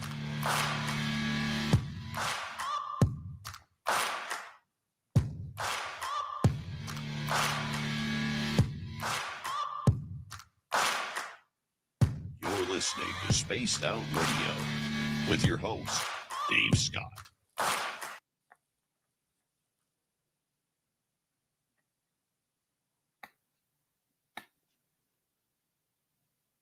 How's the lube, Varla? We need to get Mel to give you another shot or what? No, I'm good. I'm All looped right. up. So have you officially announced your deal in May, or you did it do that later? Oh, yeah. Yep. Oh, you've officially May announced it. 21st Yeah, to sorry, I've been 25th. out of the loop around here. May 21st to 25th, Merle and I and Varla will be in Las Vegas. If you want to come join us, we haven't picked a hotel yet, but we're going. Pick a cheap one. We're not sleeping anyway. Right now, all the hotels are cheap in Vegas, so it's all good. God, I was gonna tell you something that came up while we were. Oh, I just wanted to. You mentioned this before, and I know I've said this to you before, but like, and this is why I would actually go to or first came to your like your fan party. It's because the fucking people in your chat are so awesome and nice and kind to each other, even though they're total weirdos and they say crazy things and Yes. like play off each other and have a lot of fun. They're so like, I feel like there's in all the times that I've been on, I think like Tim's only had to go in there and like delete a couple of like it's pretty impressive because I tend to like not even like look at the chat. I got burned doing that early on when people transitioned from regular shows to doing YouTube streams, and there would be this chat and they would be like, "Oh, you're the guest, like get on there." And I could never multitask like that. But also you would like see the comments and you'd just be kind of like thrown off for a second because there'd be something like really weird or super political or really like crude or whatever. So again, just want to commend you on your on the community you've cultivated because it's really special. Love you guys. We do our best. We do our best. You know, it's pretty cool. So I love our people. I do. Hey Mark, are you still on the chat, Mr. Mark Eddy? Mark Eddy, where are you? You there, buddy? Little Marky Eddy.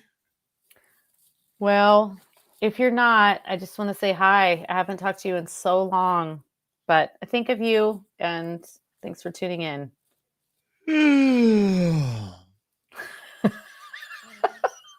Sorry. I know. I didn't mean to be rude about that. Okay. You know what? You want me giving Mark props? Got it. I love Mark. Mark is amazing. Mark is a great human being, and he is a great human being, and he is literally like I honestly think he was like my first fan ever. I really do. They're him and Ron Kolick. Like there were two people that like reached out to me and got me booked on shows and booked me on shows like when my first book came out, and Mark was one of them. He's always looking out for me, and this nice guy. Yeah. We got about a minute 40. You know what I'm gonna do after long the time. Show? You know what I'm gonna do after the show? Smoke a cigarette. Besides that, after that, book a hotel. I'm gonna go eat a drumstick. You mean like an ice cream or a Yeah. or a chicken? Ice Okay. cream. Oh yeah, ice cream. Okay. Hey, do Oh. you have snow? Do you have snow right now, or did you just No, it have a melted. snowfall? It Yeah, melted. it melted. Yeah, we've been lucky. What are you doing? Are you? We're having like a big old bonfire tomorrow night and handing out candy. I am going trick or treating with my son. Yay! Yeah. And how old is he, Dave? 10. He's 12. Oh, he's 12 now. Yeah, you gotta go. Go as much. Yeah, soak it up. Yeah. And You'll be having a so- teenage party at your house in no time. yeah, I might get some fireworks. I don't know. Probably not, because I Oh have yeah, to that's do a the great show. idea.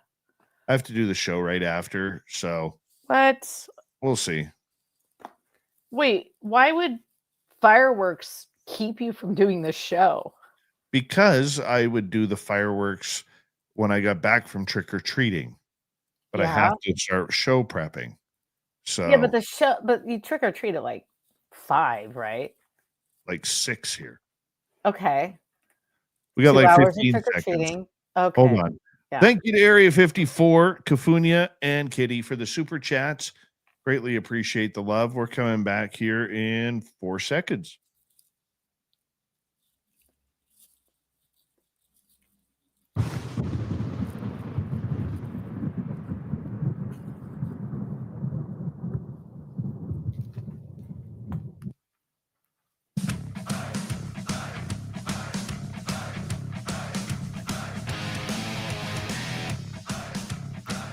Here we go with the second half of Spaced Out Radio tonight. We have Varla Ventura till the top of the hour. My name is Dave Scott. Glad to have you with us tonight. We're going to continue with the werewolf talk momentarily, but before we bring Varla back in, we want to remind you that if you missed portions of this show or others, our archives are always free. Go check them out on YouTube or any major podcast network. Our website, spacedoutradio.com. We have a plethora of features for you. Rock out to Bumblefoot, read the news wire, check out our swag as well. You can follow us on X at Spaced Out Radio, Instagram at Spaced Out Radio Show, and on Patreon in the Space Travelers Club. Why would anybody want to be a werewolf? This is what we're finding out from Varla Ventura tonight on the show. Her website, varlaventura.net. You can find her books at any major bookstore or online. Varla, thank you for being here. My pleasure. My pleasure. I want to meet a werewolf. Would you bark at the moon if you were one? I don't know if I want to be one. I just kind of want to like have one. How would you know? I don't How would know. you know? Like, I mean, come on. Okay, ladies, you can tell. I will say this. Full moons do make people go crazy. Yes. Yes. Okay. My sister was a prison guard for 35 years or Damn. 34 years. And she stated that on full moons, they had to make sure that they locked up the inmates earlier than normal because a lot of them would start going absolutely haywire the minute the moon went full. Yeah. I've got a friend that works in a psych ward here in St. Paul, and she's just like, the full moon is, you can't even plan for it. Like, it's coming, and it's just off the hook. And I've heard a lot of like EMTs and things, and people like in nurses and stuff say things like that. And I feel it. I don't know. Last full moon, I was stalking the woods. I was like that had some really intense energy. A lot of us can't sleep when the moon is full, even with like the room darkening curtains and all that stuff. But I was like literally stalking the woods. I could not sleep, and I was at this cabin, and I just was like walking around in the moonlight at night, just like totally wide awake. Ooh, and I had seen a wolf print earlier on the stream bank, probably a lycanthropic stream bank. That's another way, by the way. You can drink the water from a wolf's footprint, and that will transform you into a werewolf. Just one other way. But we should probably do the ritual. Let's do the We have the ritual. opportunity. Okay. Let's do it. So, and the great thing about this is it's being podcasted, so people can, they can go back on YouTube and take notes, or they can just pause it and listen to it when we get to the ingredients and stuff. Because I'm gonna just give this to you the way that I learned it, and it's funny because it's like Okay, if I were going to write this myself, I would say, okay, you will need a cauldron, a string, some chalk. What else do you need? You need water, means to make fire, and then you need asafoetida, parsley, opium, hemlock, henbane, saffron, aloe, poppy seed, or solanum. Also, you need probably the fat from a freshly killed animal, or just bring your own fat. Okay, so that's kind of your shopping list. Well, there we go. But that's not how it's presented to you in the ritual. So it's just kind of like, oh, okay, I'll write this down later. All right. So first of all, the number one thing you have to do, and I think this goes without saying, you must go somewhere remote, right? You have to go somewhere like completely isolated. It can be a forest, it can be a mesa, it can be the desert. The point is that you need to go somewhere where you're not going to encounter other people. And he actually says the powers you are tapping into can only be found in places solitary. So figure that one out. Oh, I forgot to mention, this particular spell is a new moon variation. It's not a full moon variation. There are full moon spells, but this particular one is a new moon variation. And I have a theory about why that is. But in any case, you go somewhere remote, completely isolated, and then under the darkness of the new moon at midnight, of course, you're going to choose a nice level piece of ground, and you're going to take like your stick and your chalk, or how, you'll have pre-measured this, a string that is 7 to 9 feet long, so that you can make a perfect circle 7 to 9 feet in diameter. Every single spell says the same specs for the circle, which I think is interesting. I don't know where exactly this is coming from. It's from a very specific lineage. Okay, so you're going to do this 7 to 9 foot circle radius, and then within that circle, you will do a 3 foot circle in radius right in the center of the larger circle. And then this will come as no surprise, I'm sure, to anyone. You will build a fire within that center circle, over which you will place an iron vessel, aka a cauldron, and you will fill it full of water. As the water begins to boil, you reach into your little satchel and you pull out handfuls of any 3 of the following substances. Okay? Asafoetida, parsley, opium, hemlock, henbane, saffron, aloe, poppy seed, and solanum. So solanum would in this case be a nightshade. So you just toss 3 handfuls, very like loose spell, but you're not actually going to consume you're not going to consume this brew that you're making. You kind of almost get a like steam facial from these things, because as you are throwing these herbs into the cauldron, you are repeating these words. Spirits from the deep who never sleep, be kind to me. Spirits from the grave without a soul to save, be kind to me. Spirits of the trees that grow upon the leaves, be kind to me. Spirits of the air, foul and black, not fair, be kind to me. Water spirits hateful to ships and bathers, fateful, be kind to me.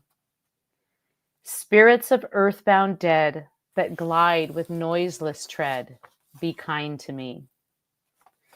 Spirits of heat and fire, destructive in your ire, be kind to me. Spirits of cold and ice, patrons of crime and vice, be kind to me. Now, at this point, the water is boiling quite a bit. You've said quite a few words. You got the herbs in there. The brew's kind of concocting.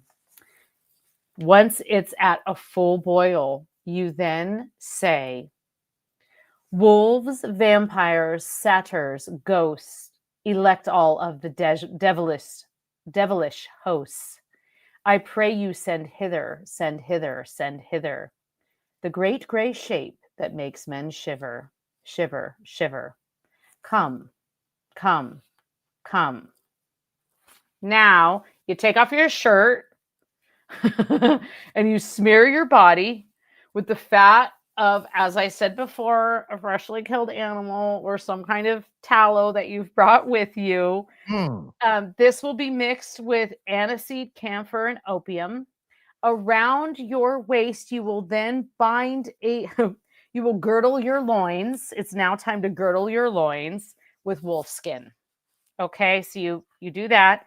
And then, so this is water's boiling, herbs are flowing, you've put stuff all over your body, and now you are kneeling down in front of this in front of the fire, and you are waiting for the advent of the unknown. This is exactly how he puts it, the advent of the unknown. And you wait, and then the fire burns blue, and that is when the unknown begins to make its appearance. Several options, several things can happen. Sometimes the unknown appears as just a disembodied hand that reaches out for you from the darkness. Other times it appears sort of as like a shimmering specter, may take the shape of a wolf or a wolf-human hybrid. That's kind of ideal. But the creepiest one is the unknown comes in the cylindrical shape of darkness that descends into the darkness, so that even within the darkness, it's darker, and it's in the shape of a giant pillar, cylindrical pillar, and it just sort of looms there.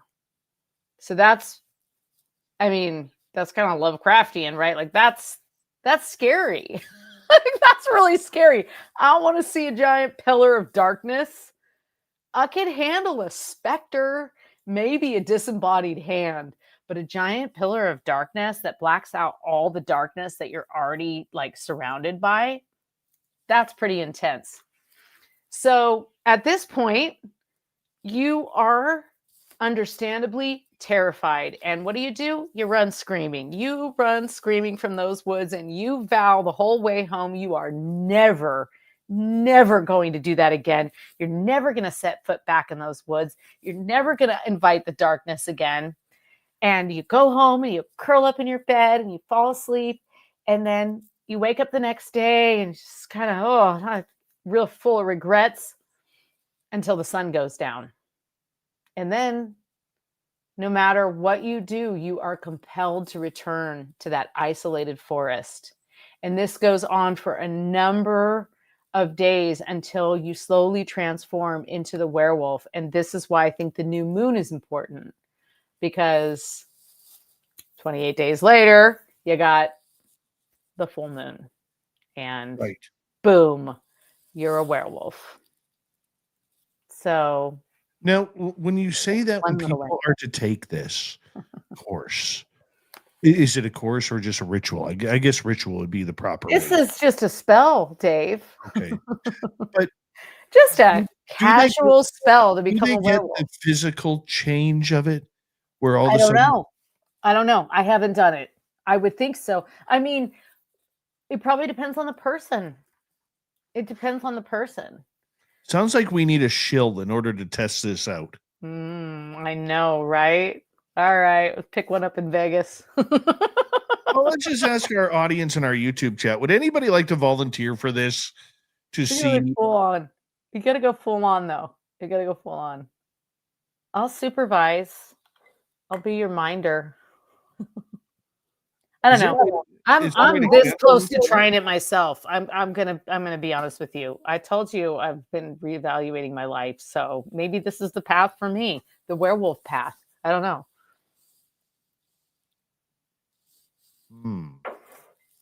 Scary. While we're waiting, I don't really. I feel like I'm friend to the wolf, but not the wolf itself. I don't feel like I don't I don't feel like I really have wolf energy. It's just, but I love them, so I'll hang out with them. Jules is kicking off the questions tonight. Oh yes. What should we expect during this thin veil time? Is it I from lo- now I love until that. Christmas? I love how you put that. It's thin veil time, thin veil time. The ghosts are coming through. Yeah, I love that. Yes, thin veil time is now. Often the darkest, when you have the time change or whatever. But yeah, like you can see the days are getting shorter. So the thinnest veil, All Hallows Eve, Halloween, Samhain is the thinnest of all the thins. This is the time when the reason we dress up is to avoid being snatched and taken back into the other world with all the like fairies and goblins and ghosts and things. And yes, it does go all the way through. I think like Christmas about, but like certainly there are so many stories between like those 12 days of Christmas, like the first 12 days of December or the mid 12 days of December, where the veil is very thin. The sky, the world is very dark, at least in the Northern Hemisphere. And crazy things are afoot. Wells run with blood and animals talk. And there's all kinds of like high magic afoot on Christmas Eve. So it does have that same kind of feeling. So what we should expect? Well, expect the unexpected. Expect to see things that you can't fully understand or explain. That's what I think. I think it's also like this particular Samhain feels very, it feels like a good time to reclaim your power. So whatever that means to you, it feels, especially here in the good old United States of America, we need to reclaim our power individually. So yeah. And also, of course, call on your ancestors to help you with that. Your most powerful ancestors. Or that's a really good, actually a really good tip is if you are doing ancestral magic, think about what ancestor you're tapping into or asking for guidance from, or who you're communicating with. Right. Like you're not going to ask, you don't ask the, the party uncle to help you with your business plan. Ask the party uncle to help you free yourself and free your heart. Yeah. And then ask the, financial grandma the frugal grandma to help you with your business plan. So be conscientious of what you're asking, but also just, think of them, talk to them. It's a good night to talk to your dead loved ones. For people who may not understand what the veil is, Halloween is said to be when it is the thinnest. Explain what the veil is. The veil is sort of just this metaphor for the cloaking between this world and the world of the beyond, the other world. In Celtic mythology, the other world is sort of the world where all the fairies and magical creatures dwell, but there's also some ghosts and things in there. We also think of the other world as the afterlife, or the place where, what was the word? What was the password? Things that cannot be. Yes, the password tonight is Tasenda. And it meant things not to be mentioned. Things that should not be mentioned. Yeah. So the idea being that during this time of year, when, again, in the Northern Hemisphere, when we have the most darkness and the cold is seeping in, that this is actually the ideal time to make contact, or maybe not ideal time, but it is when we are most likely to intersect with things from the other side. That's, yeah. Mm-hmm. So saying the veil is thin is it's literally getting thinner. It's getting more transparent. And you hear this term also for people like toward end of life, that the veil thins and they'll start talking with people who are in the room, and they'll start seeing, their their deceased loved ones. And, they say as children also, when they are born, have greater access to look beyond that veil. So the veil is just sort of a metaphor for the cloaking that we put in our eyes. You know what it is? It's doubt. The veil is doubt. Right. We all have it. It's totally logical. It doesn't matter how much you believe and how many experiences you have. We all have an automatic, logical doubt thing that kicks in when we see something that seems out of place. But the veil kind of cloaks us. It cloaks our eyes from seeing what is really there. And when we slow down and pay attention and peer deep into the darkness and perhaps light a candle and chant a few things, we are more likely to open ourselves up to see what's over there. And if you don't want to, that's cool. You just, hang a talisman over your door and you're good. Right. Let's go to Joe's question here. We got about 3.5 minutes. Joe's asking, if you kill a werewolf, does it stay a werewolf or does it turn back into a human like the movies? So from everything that I've read, when you initially kill it, it sort of limps away as a werewolf. But once it actually dies, it transforms to its human form. So there's that story that I said about the constable who shot his own wife and then, thinking she was this wolf beast, or Right. the hand that transformed back into a fine lady's hand. So I think it just does kind of slowly transform. I don't think it's instantaneous, but I don't know. The thing is, think about it though, a wolf that is wounded is not going to just die in the town square. You know what I mean? It's going to limp off and drag itself to the most isolated place it can. So, I think so. I think it just turns back into human. As most animals do. Yeah, that's the animal instinct, especially dogs. Cats too. Oh, I know cats. It's all of a Yeah. sudden you don't see them anymore and you're just fuck. I know. I get it. And I can appreciate that. Let's sneak in one more question here.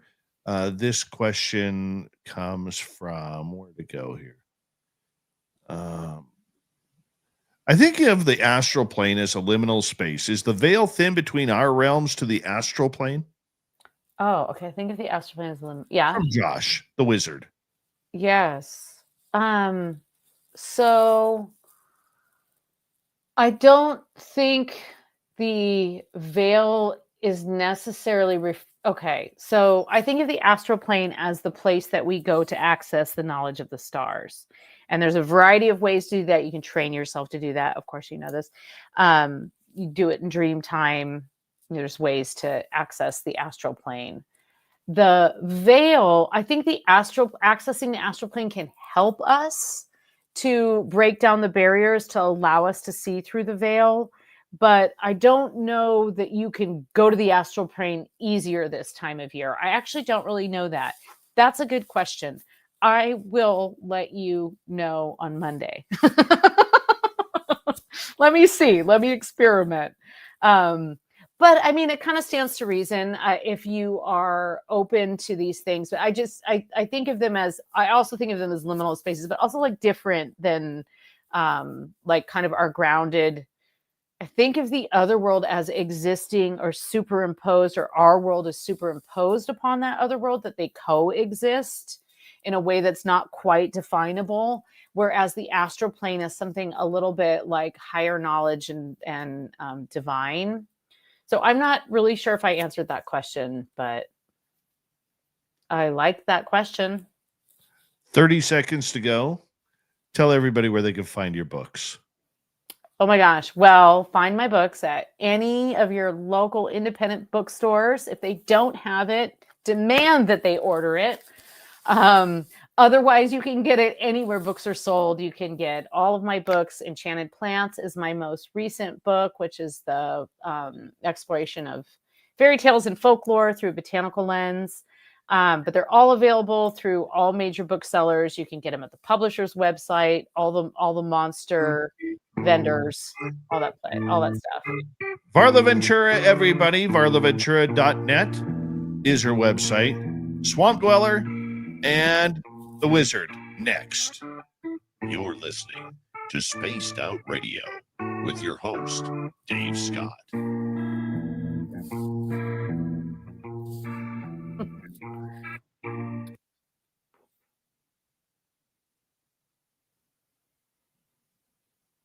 Great job tonight, Varla. Thank you. It's like You were my time has passed. amazing. Oh, thank you. It's nice to be back. Yes. So we can do this next month. Yeah. Okay, but remember, we always run into American Thanksgiving. I know. We'll figure it out. Yeah. Okay. Yeah. We'll figure it out. Okay. Text me every day. Okay. See you tomorrow. Okay. Bye, my Thanks. Bye. You're the best. You're the best. Bye. Bye. Varla Ventura, everybody. How much do we love her? She's amazing. Really amazing.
All right.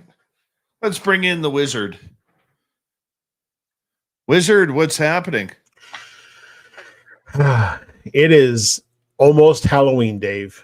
Almost Halloween. No, I tried on my costume tonight. Yeah? Oh, God, it's amazing. What does it look like? Oh, I'm not saying anything until I'm on camera. Did you get one of those inflatables that's like the alien is kidnapping you? Almost. Almost. I think mine's better, though. Sasquatch is kidnapping you. Oh, yes. Good morning, Skip to my Lou. Dr. Bob, how are you? Race fan, what's happening? AJ, how you doing? AJ's always so pumped when he gets in here. He's always like, let's fucking go. I love it, AJ. Thank you. Remember, people, time to order up your SOR swag for Christmas. We got some new stuff out there. That looks good on you. That looks good on you. Yeah. That's vintage now. That's vintage now. I got Yeah. rid of that. It's a collector's item. Yep. You should see the Roswell one. Hold on. We got 3 seconds. All right.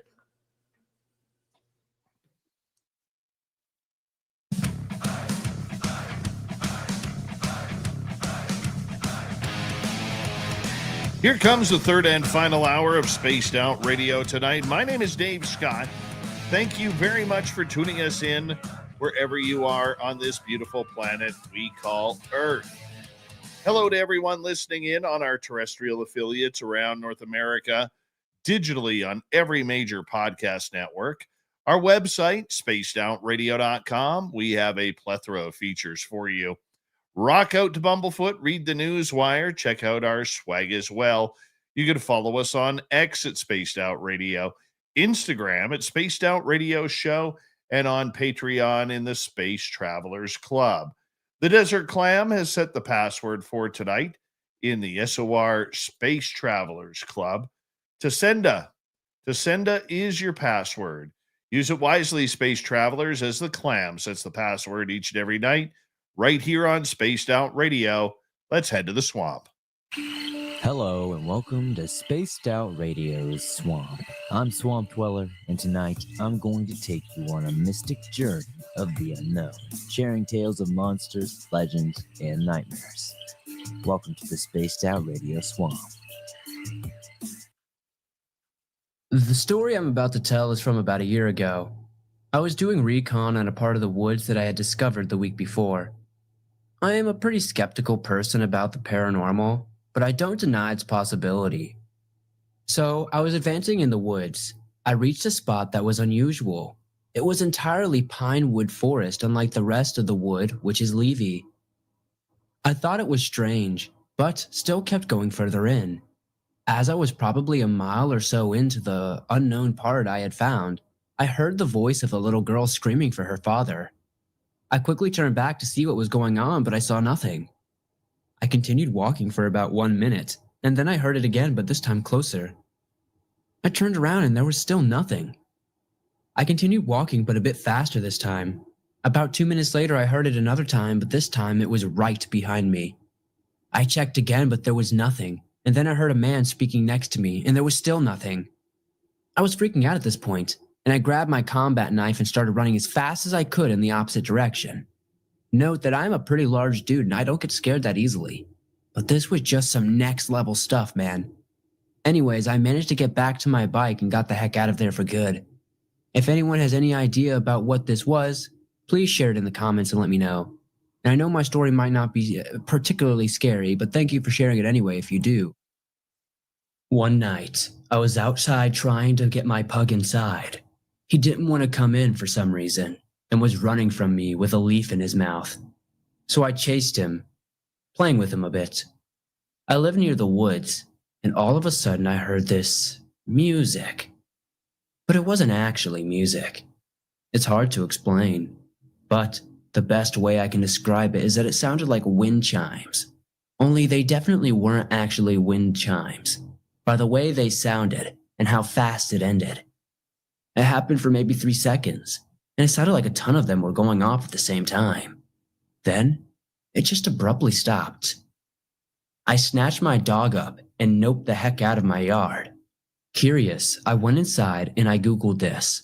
I found something on Reddit from a group from 2015 who had really similar experiences with the wind chime sounds coming from the woods.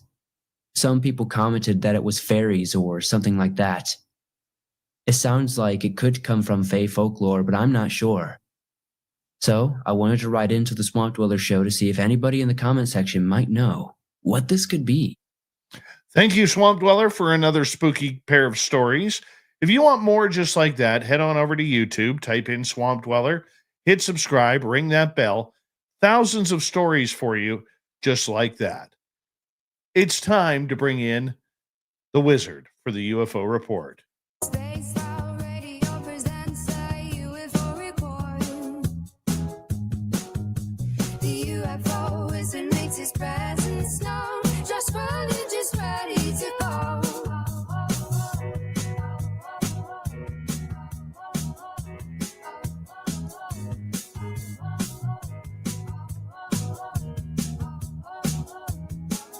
Josh Rutledge is here. We call him the UFO wizard around here. What's going on, my man?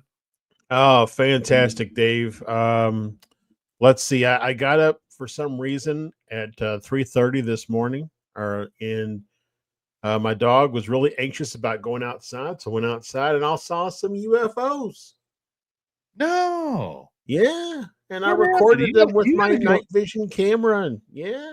You got to go into detail about this. So I was just kind of standing in my backyard looks east towards the Superstition Mountains here here in Arizona. And looking east, I see this one single white light moving erratically off in the distance. And I was already kind of interested because there was a dog that was barking in the distance as well, but it sounded really weird. It was like echoing, but I have never heard a dog bark echo.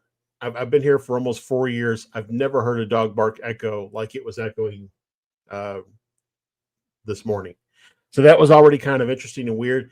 And so I was watching this light, and it kind of moved away, and it moved on down where I couldn't really see it anymore. And I kind of just dismissed it and went back inside the house. I was standing at the kitchen window, which is also facing the same direction, getting ready to fix myself some coffee. And that's when I saw 4 lights grouped together in kind of the same area moving around. And I was like, oh, it's go time. So I went and got my night vision camera and came back out and recorded like 6.5 minutes. And what's really crazy is my night vision camera had about 50% battery life left, but it only recorded for 6 minutes and then it died. And my phone was fully charged. But when I came back inside, it was down to 39%. So something drained the battery at the same time. What's with the battery drain in high strange situations? So there's a lot of, I don't know that it was necessarily related to the UFO situation, but I know in my ghost investigation time spent doing that, oftentimes it's said that ghosts will draw from EM in the area in order to manifest themselves or to do things like to interact with stuff. And your battery is EM at the end of the day. Now, granted, I've got like high capacity, high voltage electricity lines that run kind of behind my house. Like you would think they would pull from that before they pull from my cell phone battery. But that's kind of the idea, is that any electrical device that's in the area, they can pull the EM from those devices to manifest themselves. When we did our big investigation up at Flight 21 last year with Merle and Samantha Mowat, we had 5 days worth of batteries. 5 days worth of batteries. They drained in a day and a half. And some of them, the minute we put them in the camera or in the lights, they were already dead. Wow. It was impossible. Yeah, when I went up to when I went camping a few weeks back, up in the higher regions of Arizona, I had a little lantern that was like you pull it apart and that's how you turn it on.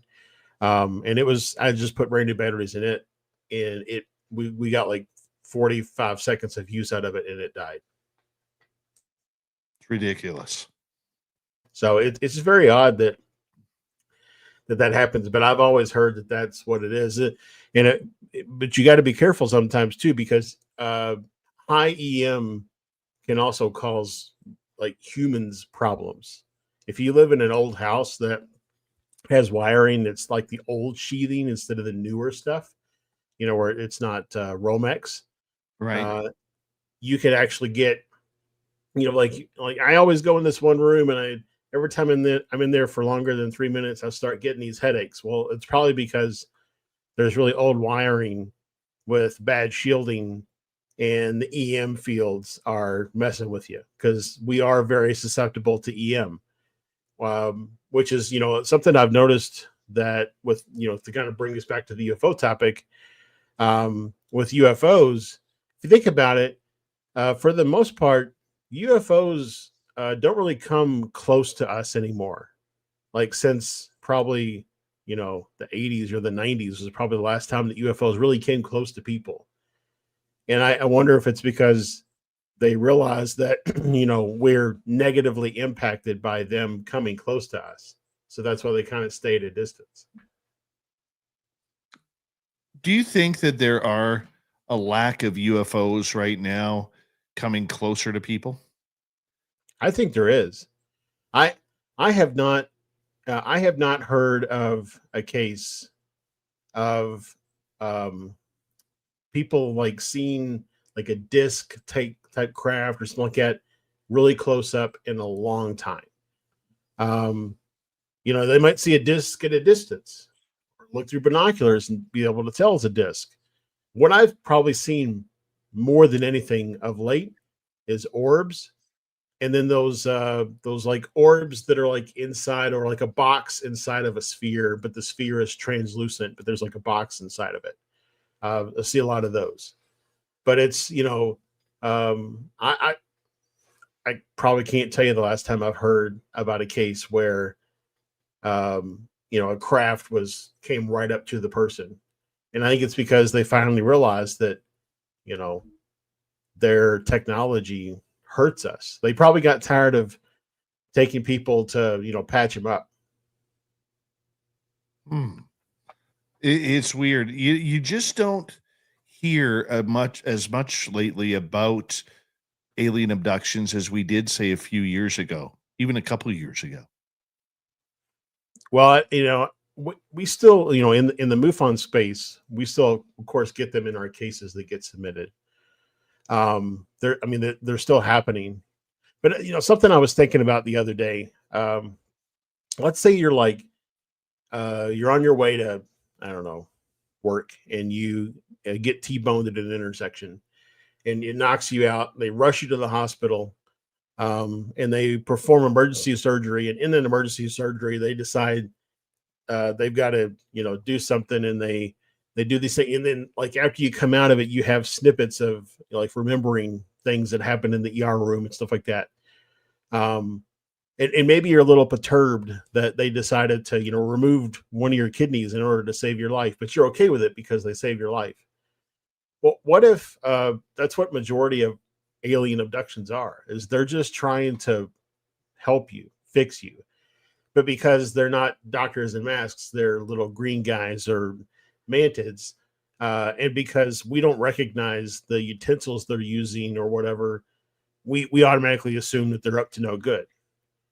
But maybe they're just ER docs on a UFO craft, and they're trying to help save your life or remove that tumor that you don't even know you have from your body, so that you can continue to live a long, productive life. But because it's a different context, we understand it differently. Let's get to one of the subjects we want to talk about tonight, about plasma. Yeah. And you sent this to me earlier today, and I did quite a bit of research on it in between.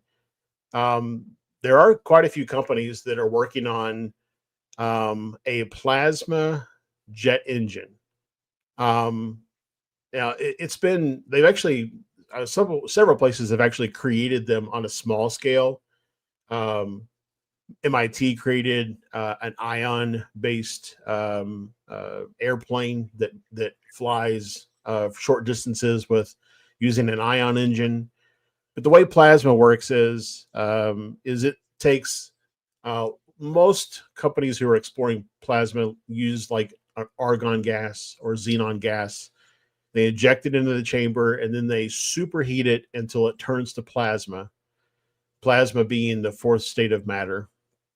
And then they eject that plasma through a nozzle, and that of course causes thrust, and then the vehicle progresses forward.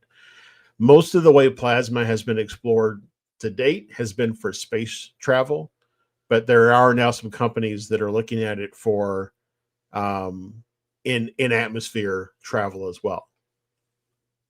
Here's one of the things that came up with this is that if they can perfect this, it will end a lot of flights. Like aircraft will never have to come down.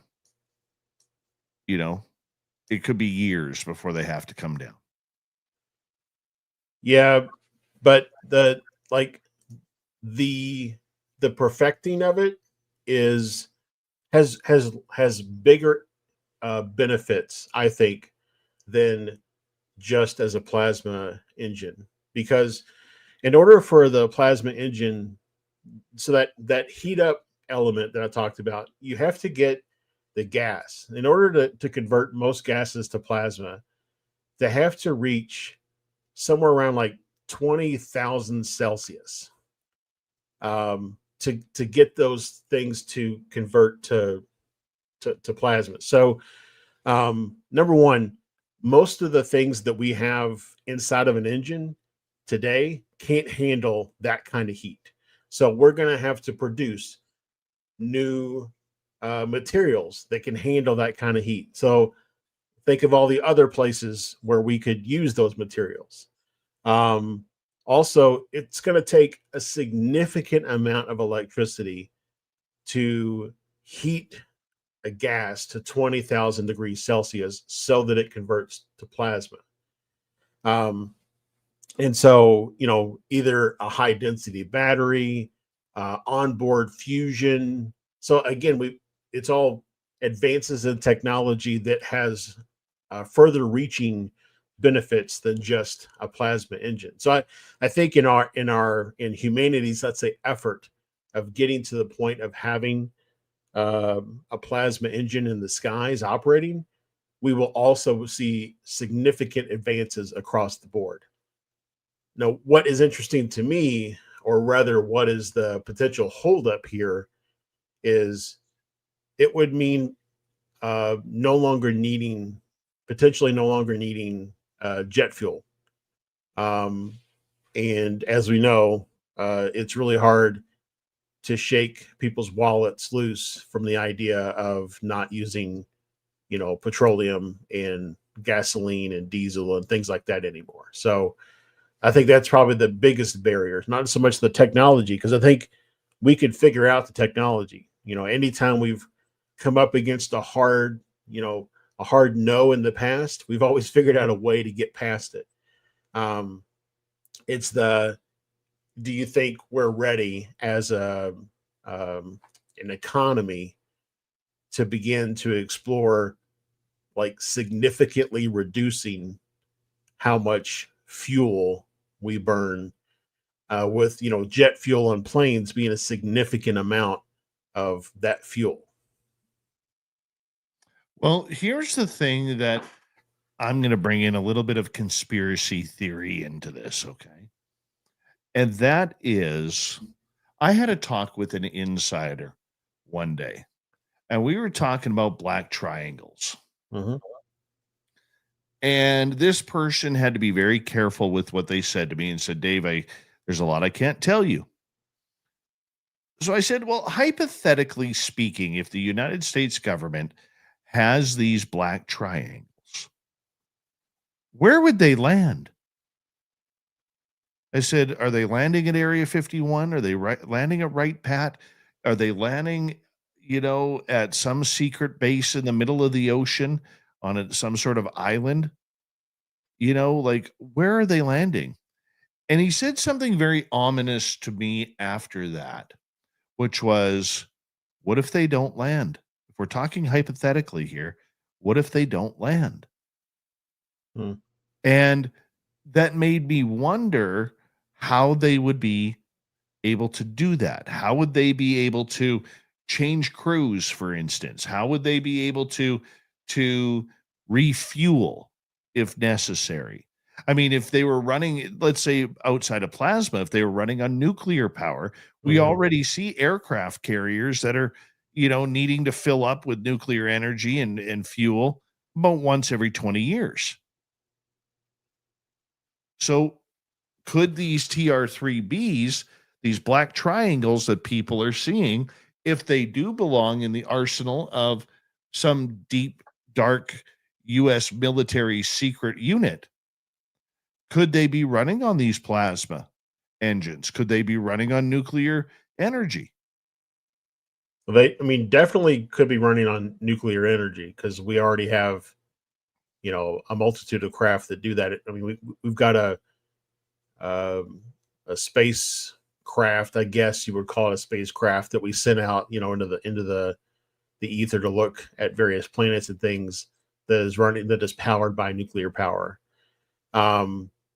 But to your point, like, not only would you have to potentially take on, new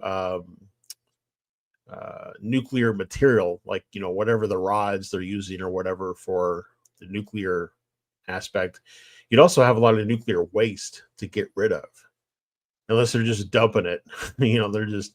It's like the blue ice from airplanes, instead of getting peppered with blue ice, you get peppered with, nuclear waste. But I hope that's not the case. I mean, I wonder how submarines and aircraft carriers get rid of their nuclear waste. Hopefully they're just not dumping it in the ocean as they go along. But yeah, I mean, I've had a black triangle sighting. I don't know if you know this or not, but I saw one in Kentucky. And what was really, I think, the most interesting thing about the entire sighting is that it made absolutely no noise, and there was absolutely no effect around the craft. It was just there, lumbering along in the skies, not a care in the world. And I think that most of our technology, even this plasma technology, when you're heating something up to 20,000 degrees Celsius and then ejecting it from a nozzle for propulsion, that's going to have sound. It's going to have heat dispersion. You're probably going to see like a mirage effect around whatever is dispersing it, because it's going to superheat the air in the vicinity of wherever the nozzle is ejecting this stuff. And that's not something we typically see in, TR3B or black triangle sightings. No, they're usually silent. Yeah, silent, just black triangle moving across the sky. I think it also, I truly believe that human ingenuity is boundless. If we set this is going to sound cliche, but if we set our minds to something, we figure out a way to solve it every single time. Hold that thought. We're going to Okay. go to break. At the bottom of the hour, we have Josh Rutledge and the UFO report coming up. We're talking about plasma craft. Is this even possible? Does the United States have a stash of craft that may already have it? We'll continue the conversation next. This is Spaced Out Radio and your host, Dave Scott.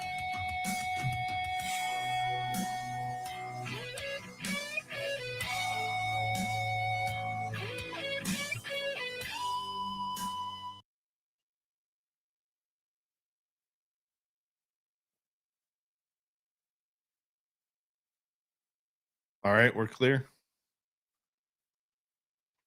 Cool. Good start, buddy. Yeah, man.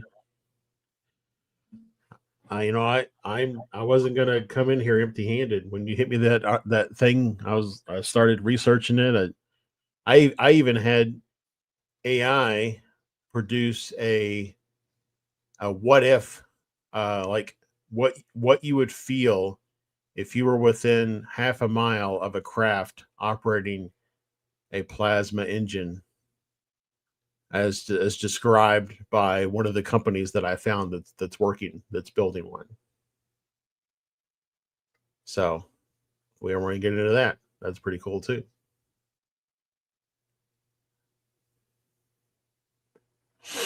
Sounds like fun, my man.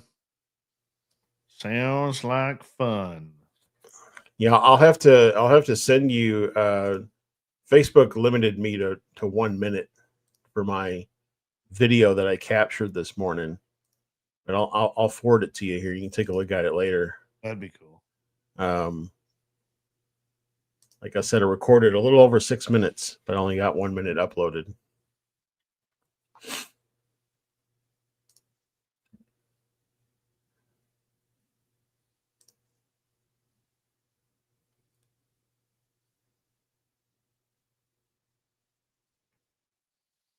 Let's see here. See if I can bring it up here. We have time. Where do I do this? Hold on. Ah, shit. Okay, 1 second here. And I will share.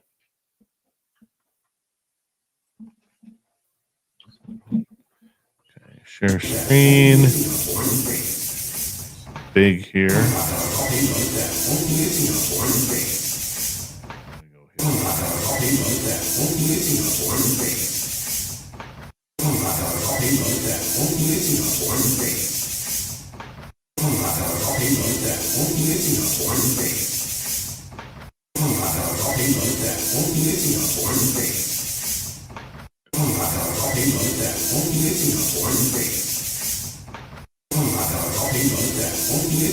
How high up were they, Josh?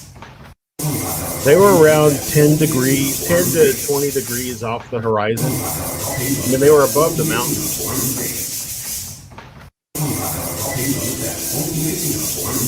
That was the one I just sent you. Was my phone. The other one is better. What is that repeat that I'm hearing? What repeat? It was like something blackout, something. Oh, sometimes when you go on Facebook, it plays some sort of audio in the background. I always struggle with that.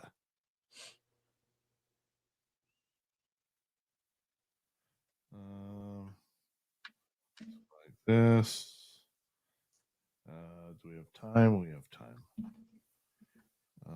Bear with me here. Probably because I had the sound on. All right, bear with me. Let's play this one here. Got time yet?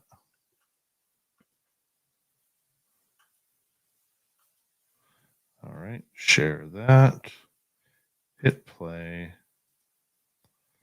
So that blue light at the bottom is a street light. I just want to make sure everybody. Okay. We have really high street lights out here.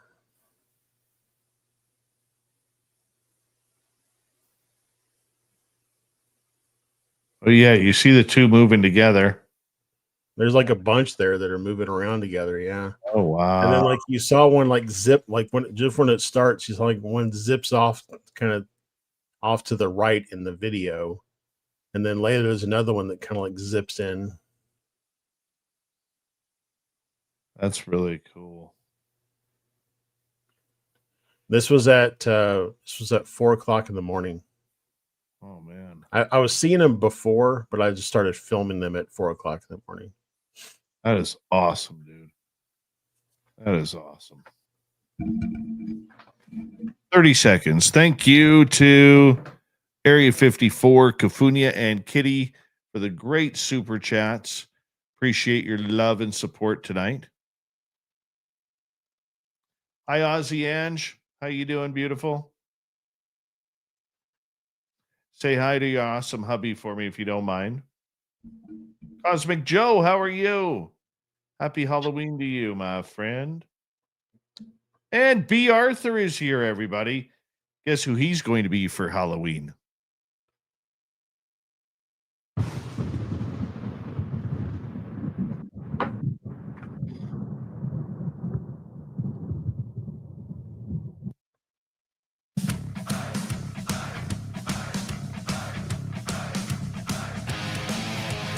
Here we go with the final half hour of Spaced Out Radio as we've rounded third and we're heading for home.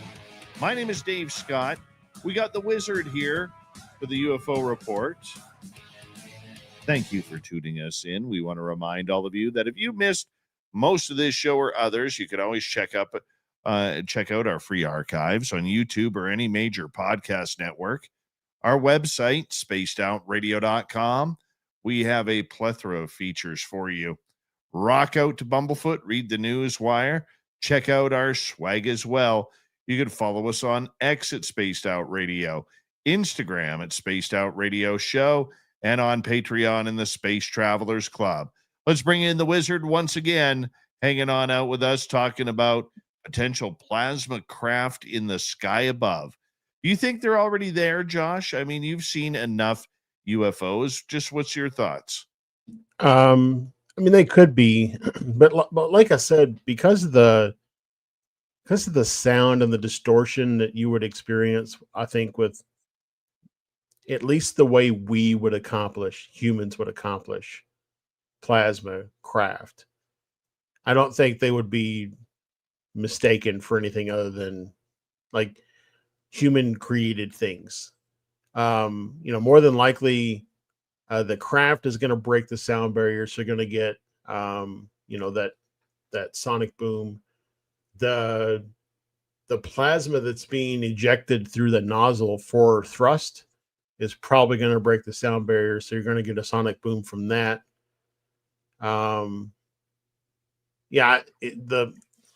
The glow that would kind of exist around there's too many things, I think, with the way we would go about producing plasma that nobody would look at it. And I mean, they would probably be in awe and be like, oh, what's that? But like, we're still probably going to design it to move us forward. Like it's going to move the craft forward and there's still, unless it's a drone, there's going to be a pilot inside. And so you're still going to be limited on how many G's, that pilot can feel.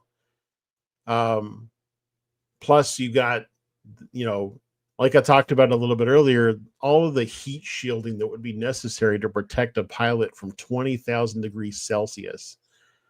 That's being ejected out the back or even the sides or the bottom of a craft that they're in. I just don't think we've developed that type of stuff yet.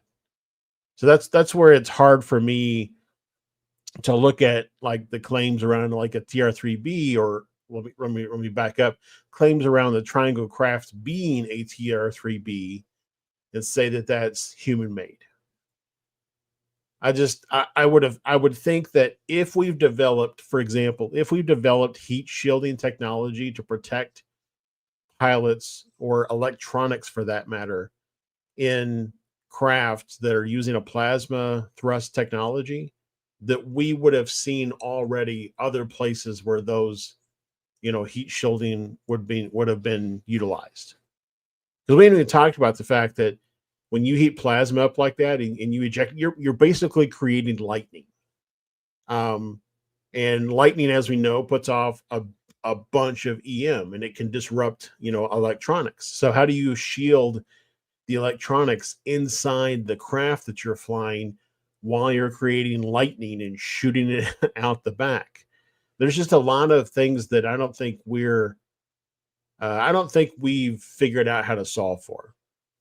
So they might be in the skies, but I don't think humans have figured it out. Okay, but what about the thought that when Ben Rich was alive a number of years ago, He passed away in the 90s. This is a gentleman who started working for Lockheed Yep. around 1950, ended up being the head of Skunk Works for about 20 years. Good friend of Jim Goodall's, a good friend of this show. And he stated publicly that he believes that Lockheed Martin at that time was at least 50 years ahead in technology from what people see today. Mm-hmm. Now let's fast forward 30 years. How far ahead are we today? I have heard from people on the inside that we could be anywhere from 80 to 120 years ahead of what we see in the sky today. So when I look at the realm of possibility, I can't rule it out. You know, I can't. I don't want to necessarily rule it out. I just every advance in technology that we've ever come up with has been to advance our capabilities of war. And that's not a US statement, that's a global statement.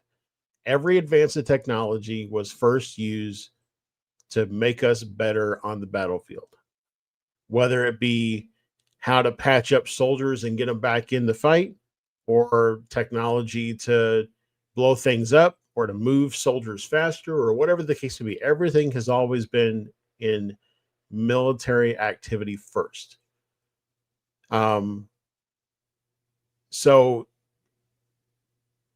it kind of goes back to, for me, the ethical question of, if we have the technology that we can deploy in a military arena that would potentially save lives, and we choose not to because it would expose the fact that we have said technology to our enemies, it brings up a really hard ethical question for me.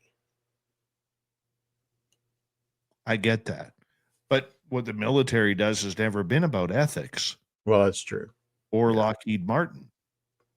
That's true. The other thing is, I think, where I thought you were going to go is the comment about we have the technology to take ET home.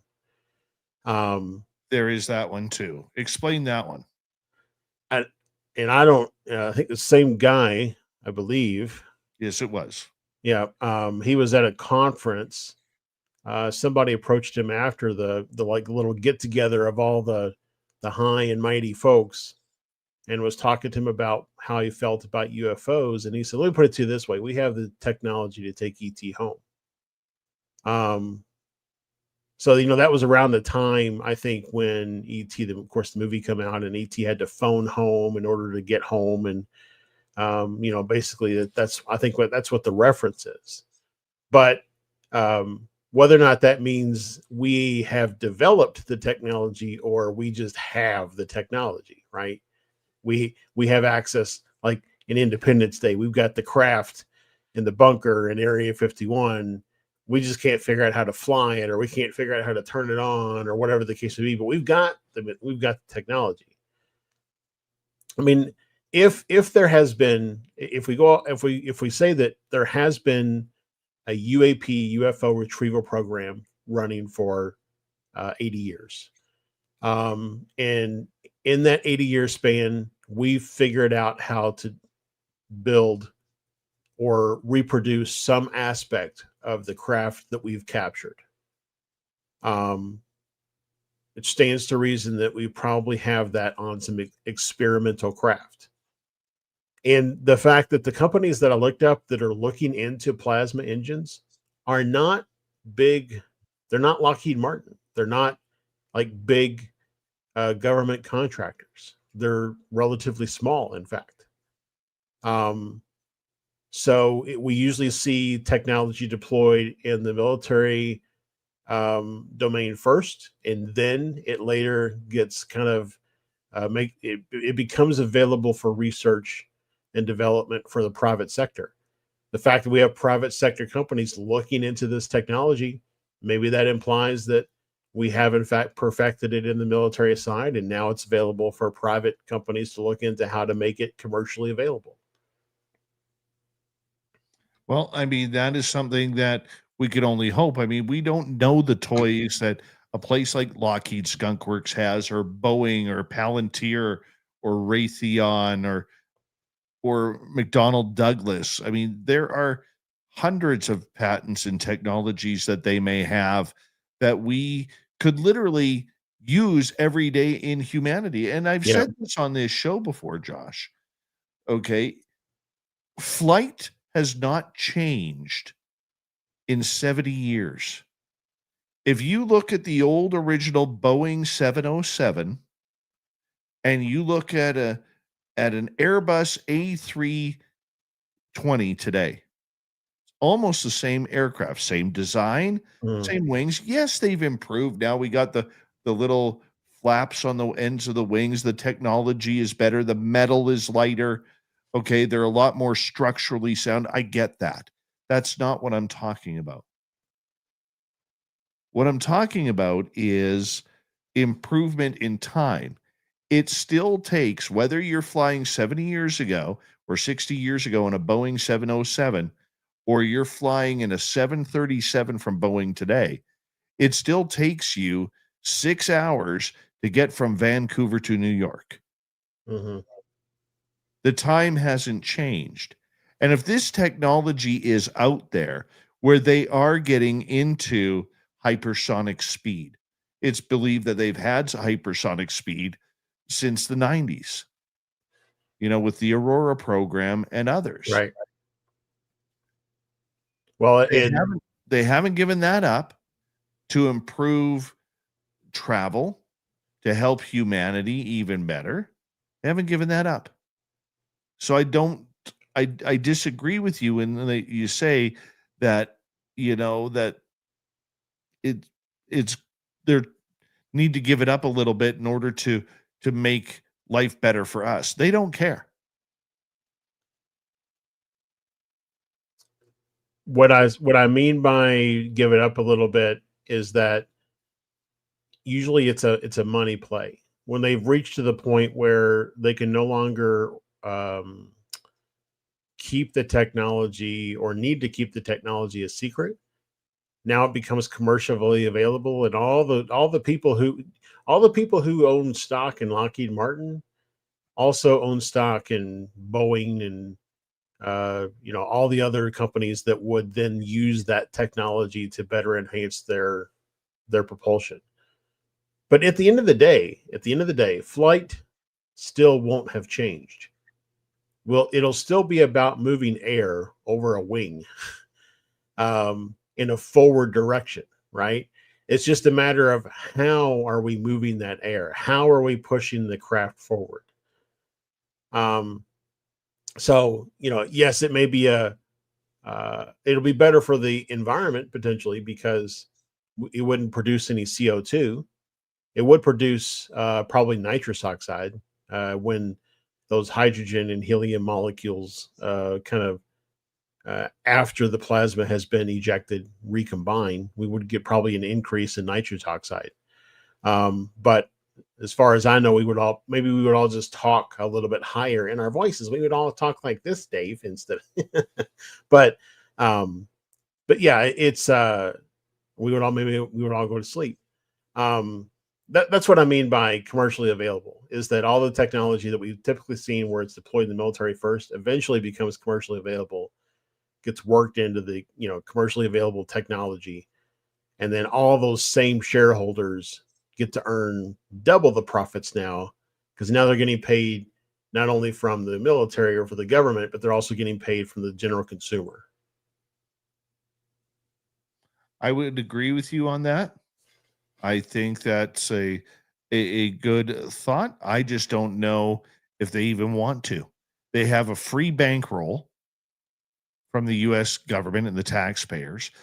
We know they don't care about the environment. When you hear people, whether it's in Canada or the U.S., harping about fuel consumption, fossil fuels, and everything like that, the biggest consumer of that is the United States military. And nobody ever talks about that. They've been able to get off scot-free with that. Now, I'm not a climate change person. I really am not. I think, at least here in Canada, it's been something that has been The wool has been pulled over our eyes, and there's proof of that, easy proof to find. But I do believe that there are technologies out there that they are holding back from all of us Mhm. regarding travel, regarding speed, regarding fossil fuels, regarding maybe even 0 point energy. We don't know, but I think it's there.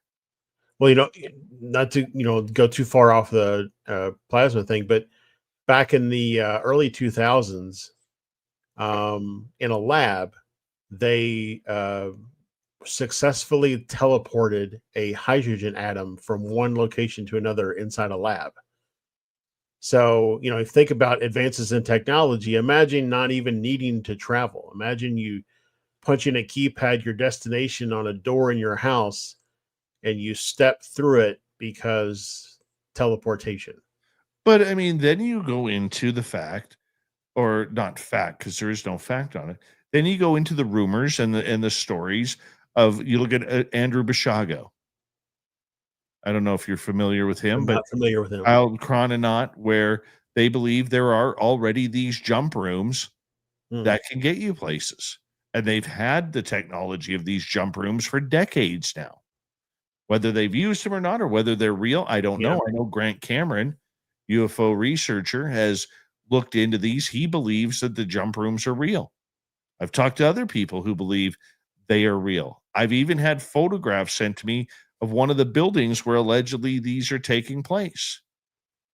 I mean, with what we understand now about quantum entanglement, all you would really have to do is quantum entangle two devices in two different locations, and then no matter where they are, you would instantaneously step through one and enter wherever the other one is.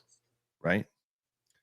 We got 4.5 minutes. We need to touch on the alleged UFO crash at Area 51.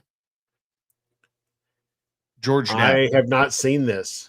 Okay, George Knapp had reported on it. Once again, inside information, testing of drones, and the reason why they cover up these crash sites is so that the metals don't get whisked away in the wind and cause to issue to people who are in the area. Interesting. When we were out in Vegas, May? Yes. The Beard Knowledge and I went out to Area 51 and did a sky watch. And when it got close to getting dark, I broke out the night vision, and there was all kinds of stuff operating above Area 51. You couldn't see it when it was daytime out, but as soon as it got dark enough for night vision to work, there was all kinds of things operating above Area 51. I'm not saying they were, UAP or whatever. I'm just saying there's a lot of stuff operating there. So, I would imagine that, just like everywhere else, they probably do have crashes and accidents and things. Whether or not it was a drone or if it was something else, I'm not sure. I think that there's so much now lore, baked into Area 51 that the military almost uses it as like a sales pitch for why companies need to invest time and money into Area 51. Well, the funny part about it is, I had heard from people that the worst time to go out to Area 51 is on the weekend. They rarely will fly anything on the weekends outside of what you're used to seeing. You're used to seeing an F-15. You're used to seeing an F-16. You're used to seeing helicopters like Chinooks. Okay, you're used to seeing Apache helicopters or C-17 Globemasters. But what you're not used to seeing, they only fly it, I believe, Monday through Thursday, because most people are at work and most tourists have headed home. Well, if you read Bob Lazar's book, he talks about most of the time they would go out and see stuff was on Wednesdays. Yeah. So there you go. Yes. The old Aurora program, they described it as this. The weekends were time off for the pilots. Monday was get ready for your test flight. Tuesday was sit in the cockpit, maybe do a simulation. Wednesday was preparedness. Friday or Thursday was flight day, and Friday was to break down the testing.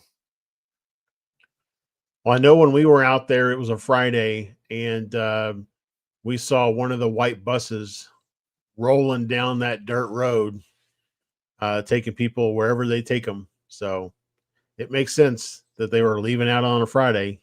It was like 5 o'clock, 5:01. They were rolling down the road. Going in or coming out? Going out. Man, windows blacked out. Yep. They had a white pickup truck in the front, then one of the buses, then a white pickup truck as a tail. Oh man. Hope And you then win. we actually got a white pickup truck came to where we were set up and drove by a couple of times, just to kind of, I guess, make sure we were not doing anything. Like it would drive down slow when it got to where we were, turn around and go back. Yeah. Oh, if anybody gets the opportunity to go out to Rachel, Nevada at Area 51, go for it. Just go for it. You're going to be happy that you did. There's nothing to see except maybe the odd antelope. Yeah. Okay. Which was really cool because I'd never seen an antelope before. Okay. But it is so worth the fact that just to be in that majestic area where things happen just on the other side of the hills, it's quite surreal. It really is quite surreal. So head on out and do your thing when you go to Vegas. I mean, honestly, I'd rather do that than anything at Vegas. So Me too. Me too. And that says a lot. Josh, thank you for another great UFO report. yeah. Appreciate you, my man. And a big thank you to all of you tuning us in as we say goodnight to you. And hello to Mr. Ron Bumblefoot Thal. Rocking in the background with Little Brother is watching. Bumblefoot is the official music of Spaced Out Radio. Rocking us in and out of every single show. Get your horns up for the guitar god himself. Special thanks to everybody listening in at work, at home, in your cars, wherever you may be. Thank you to everyone in our chat rooms tonight. YouTube, Twitch, LGAP, Facebook, Spreaker, LinkedIn, the Space Travelers Club, and on X and hashtag Spaced Out Radio.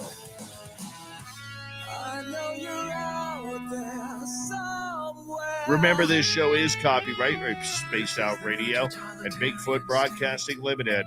Thank you so much for choosing to share your evening with us, because together, my friends, we own the night. Mr. Bumblefoot, we need a favor. We need you to take us home.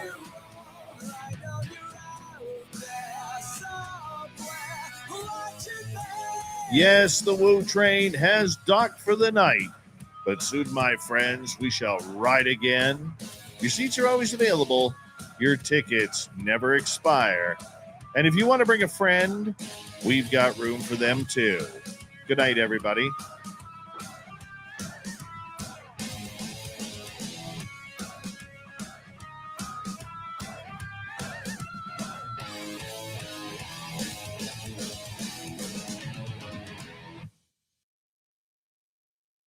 Good job, everybody. Good job, Josh. Yeah, man. I really enjoyed it. You know what? I want to, when I come down there next, I want to go out there with you guys, with you in the Beard of Knowledge, because I've never, believe it or not, I've never looked through night vision before. When I don't have I don't have a, PSV 14 or whatever it is. I've got the Psionics Aurora, but I mean, it's pretty awesome what it can see. I've looked through the actual quote unquote military night vision. And that's pretty cool. Don't get me wrong. But the only downside of those that I don't like is, you can't record anything because they're not made for shooting video. So the only way you can do it is like rig up some sort of thing where you put your camera from your phone, looking through the night vision, and it's like in a circle and everything. It's just really hard to capture.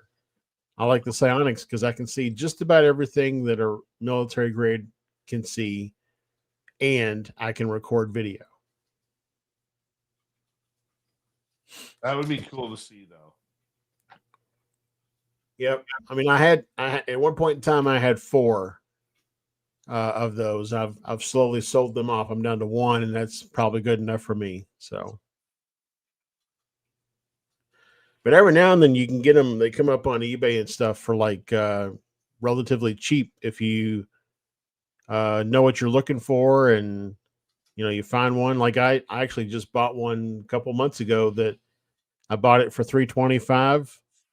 And I got it in and I flipped it for $650. So, person didn't know the value or whatever, and he sold it for cheap and I made a profit. I love it, man. I love it. So, all right, man, I'm going to hop out of here. All right. Have a good Halloween. Have a good Halloween, everybody. Yeah, have fun with your kids tomorrow night, buddy. Yeah, man. I'm probably going to go out and hang out with the Beard of Knowledge. So. Oh yeah, my kids are going to a hotel with my wife that has like a bunch of slides and stuff. They don't really care to trick or treat. So, that one of them told me today, like, we can just buy candy at the store on November 1st for a lot cheaper. So I was like, yeah, that's true. Well, do me a favor, take a close-up picture of the Beard of Knowledge tomorrow. And I'll send you a video of me slowly pulling away from his beard. Oh, that would be great. That'd be epic. That would be great. All right. All right, brother. Good night, Thank everybody. you again for being awesome. We'll talk soon, okay? Yeah. Thanks, man. All right. Josh Rutledge, everybody, the wizard. Love him. Absolutely love him. One thing I will say about SOR, we have really good people. We have really good people on our team. Second to none. I'm going to say a big thank you to Deborah Rooney, Cat Chaser, Area 54, Kafunia, and Kitty, along with Maggie Shepard for the membership. I appreciate you guys. I'm going to be cutting out early. I am tired tonight. I don't know why, but I am gassed. So I'm going to get out of here. Tomorrow night on the show, we have Karen Reese on, Intuitive Guidance. She's a renowned psychic medium. We'll have some fun with her on Halloween night. Yeah. And do me a favor, everybody. Okay. If you see older teenagers coming in to your house, knocking on your door, asking for trick or treats, don't bitch the kids out for coming to your door if they're 17, 18, 19. Just give them some fucking candy. They could be out robbing places. They could be out stirring up shit. Okay? Don't Karen them. Just tell them they got a great costume. Give them a little bit of candy. Because you know what? Deep inside all of us, there is a kid. You're a kid. I'm a kid deep inside. Just give them some candy. Right? It's better than the alternative. Have a good night, everybody. I love you all. We'll see you tomorrow night.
healthy, my friend. You too.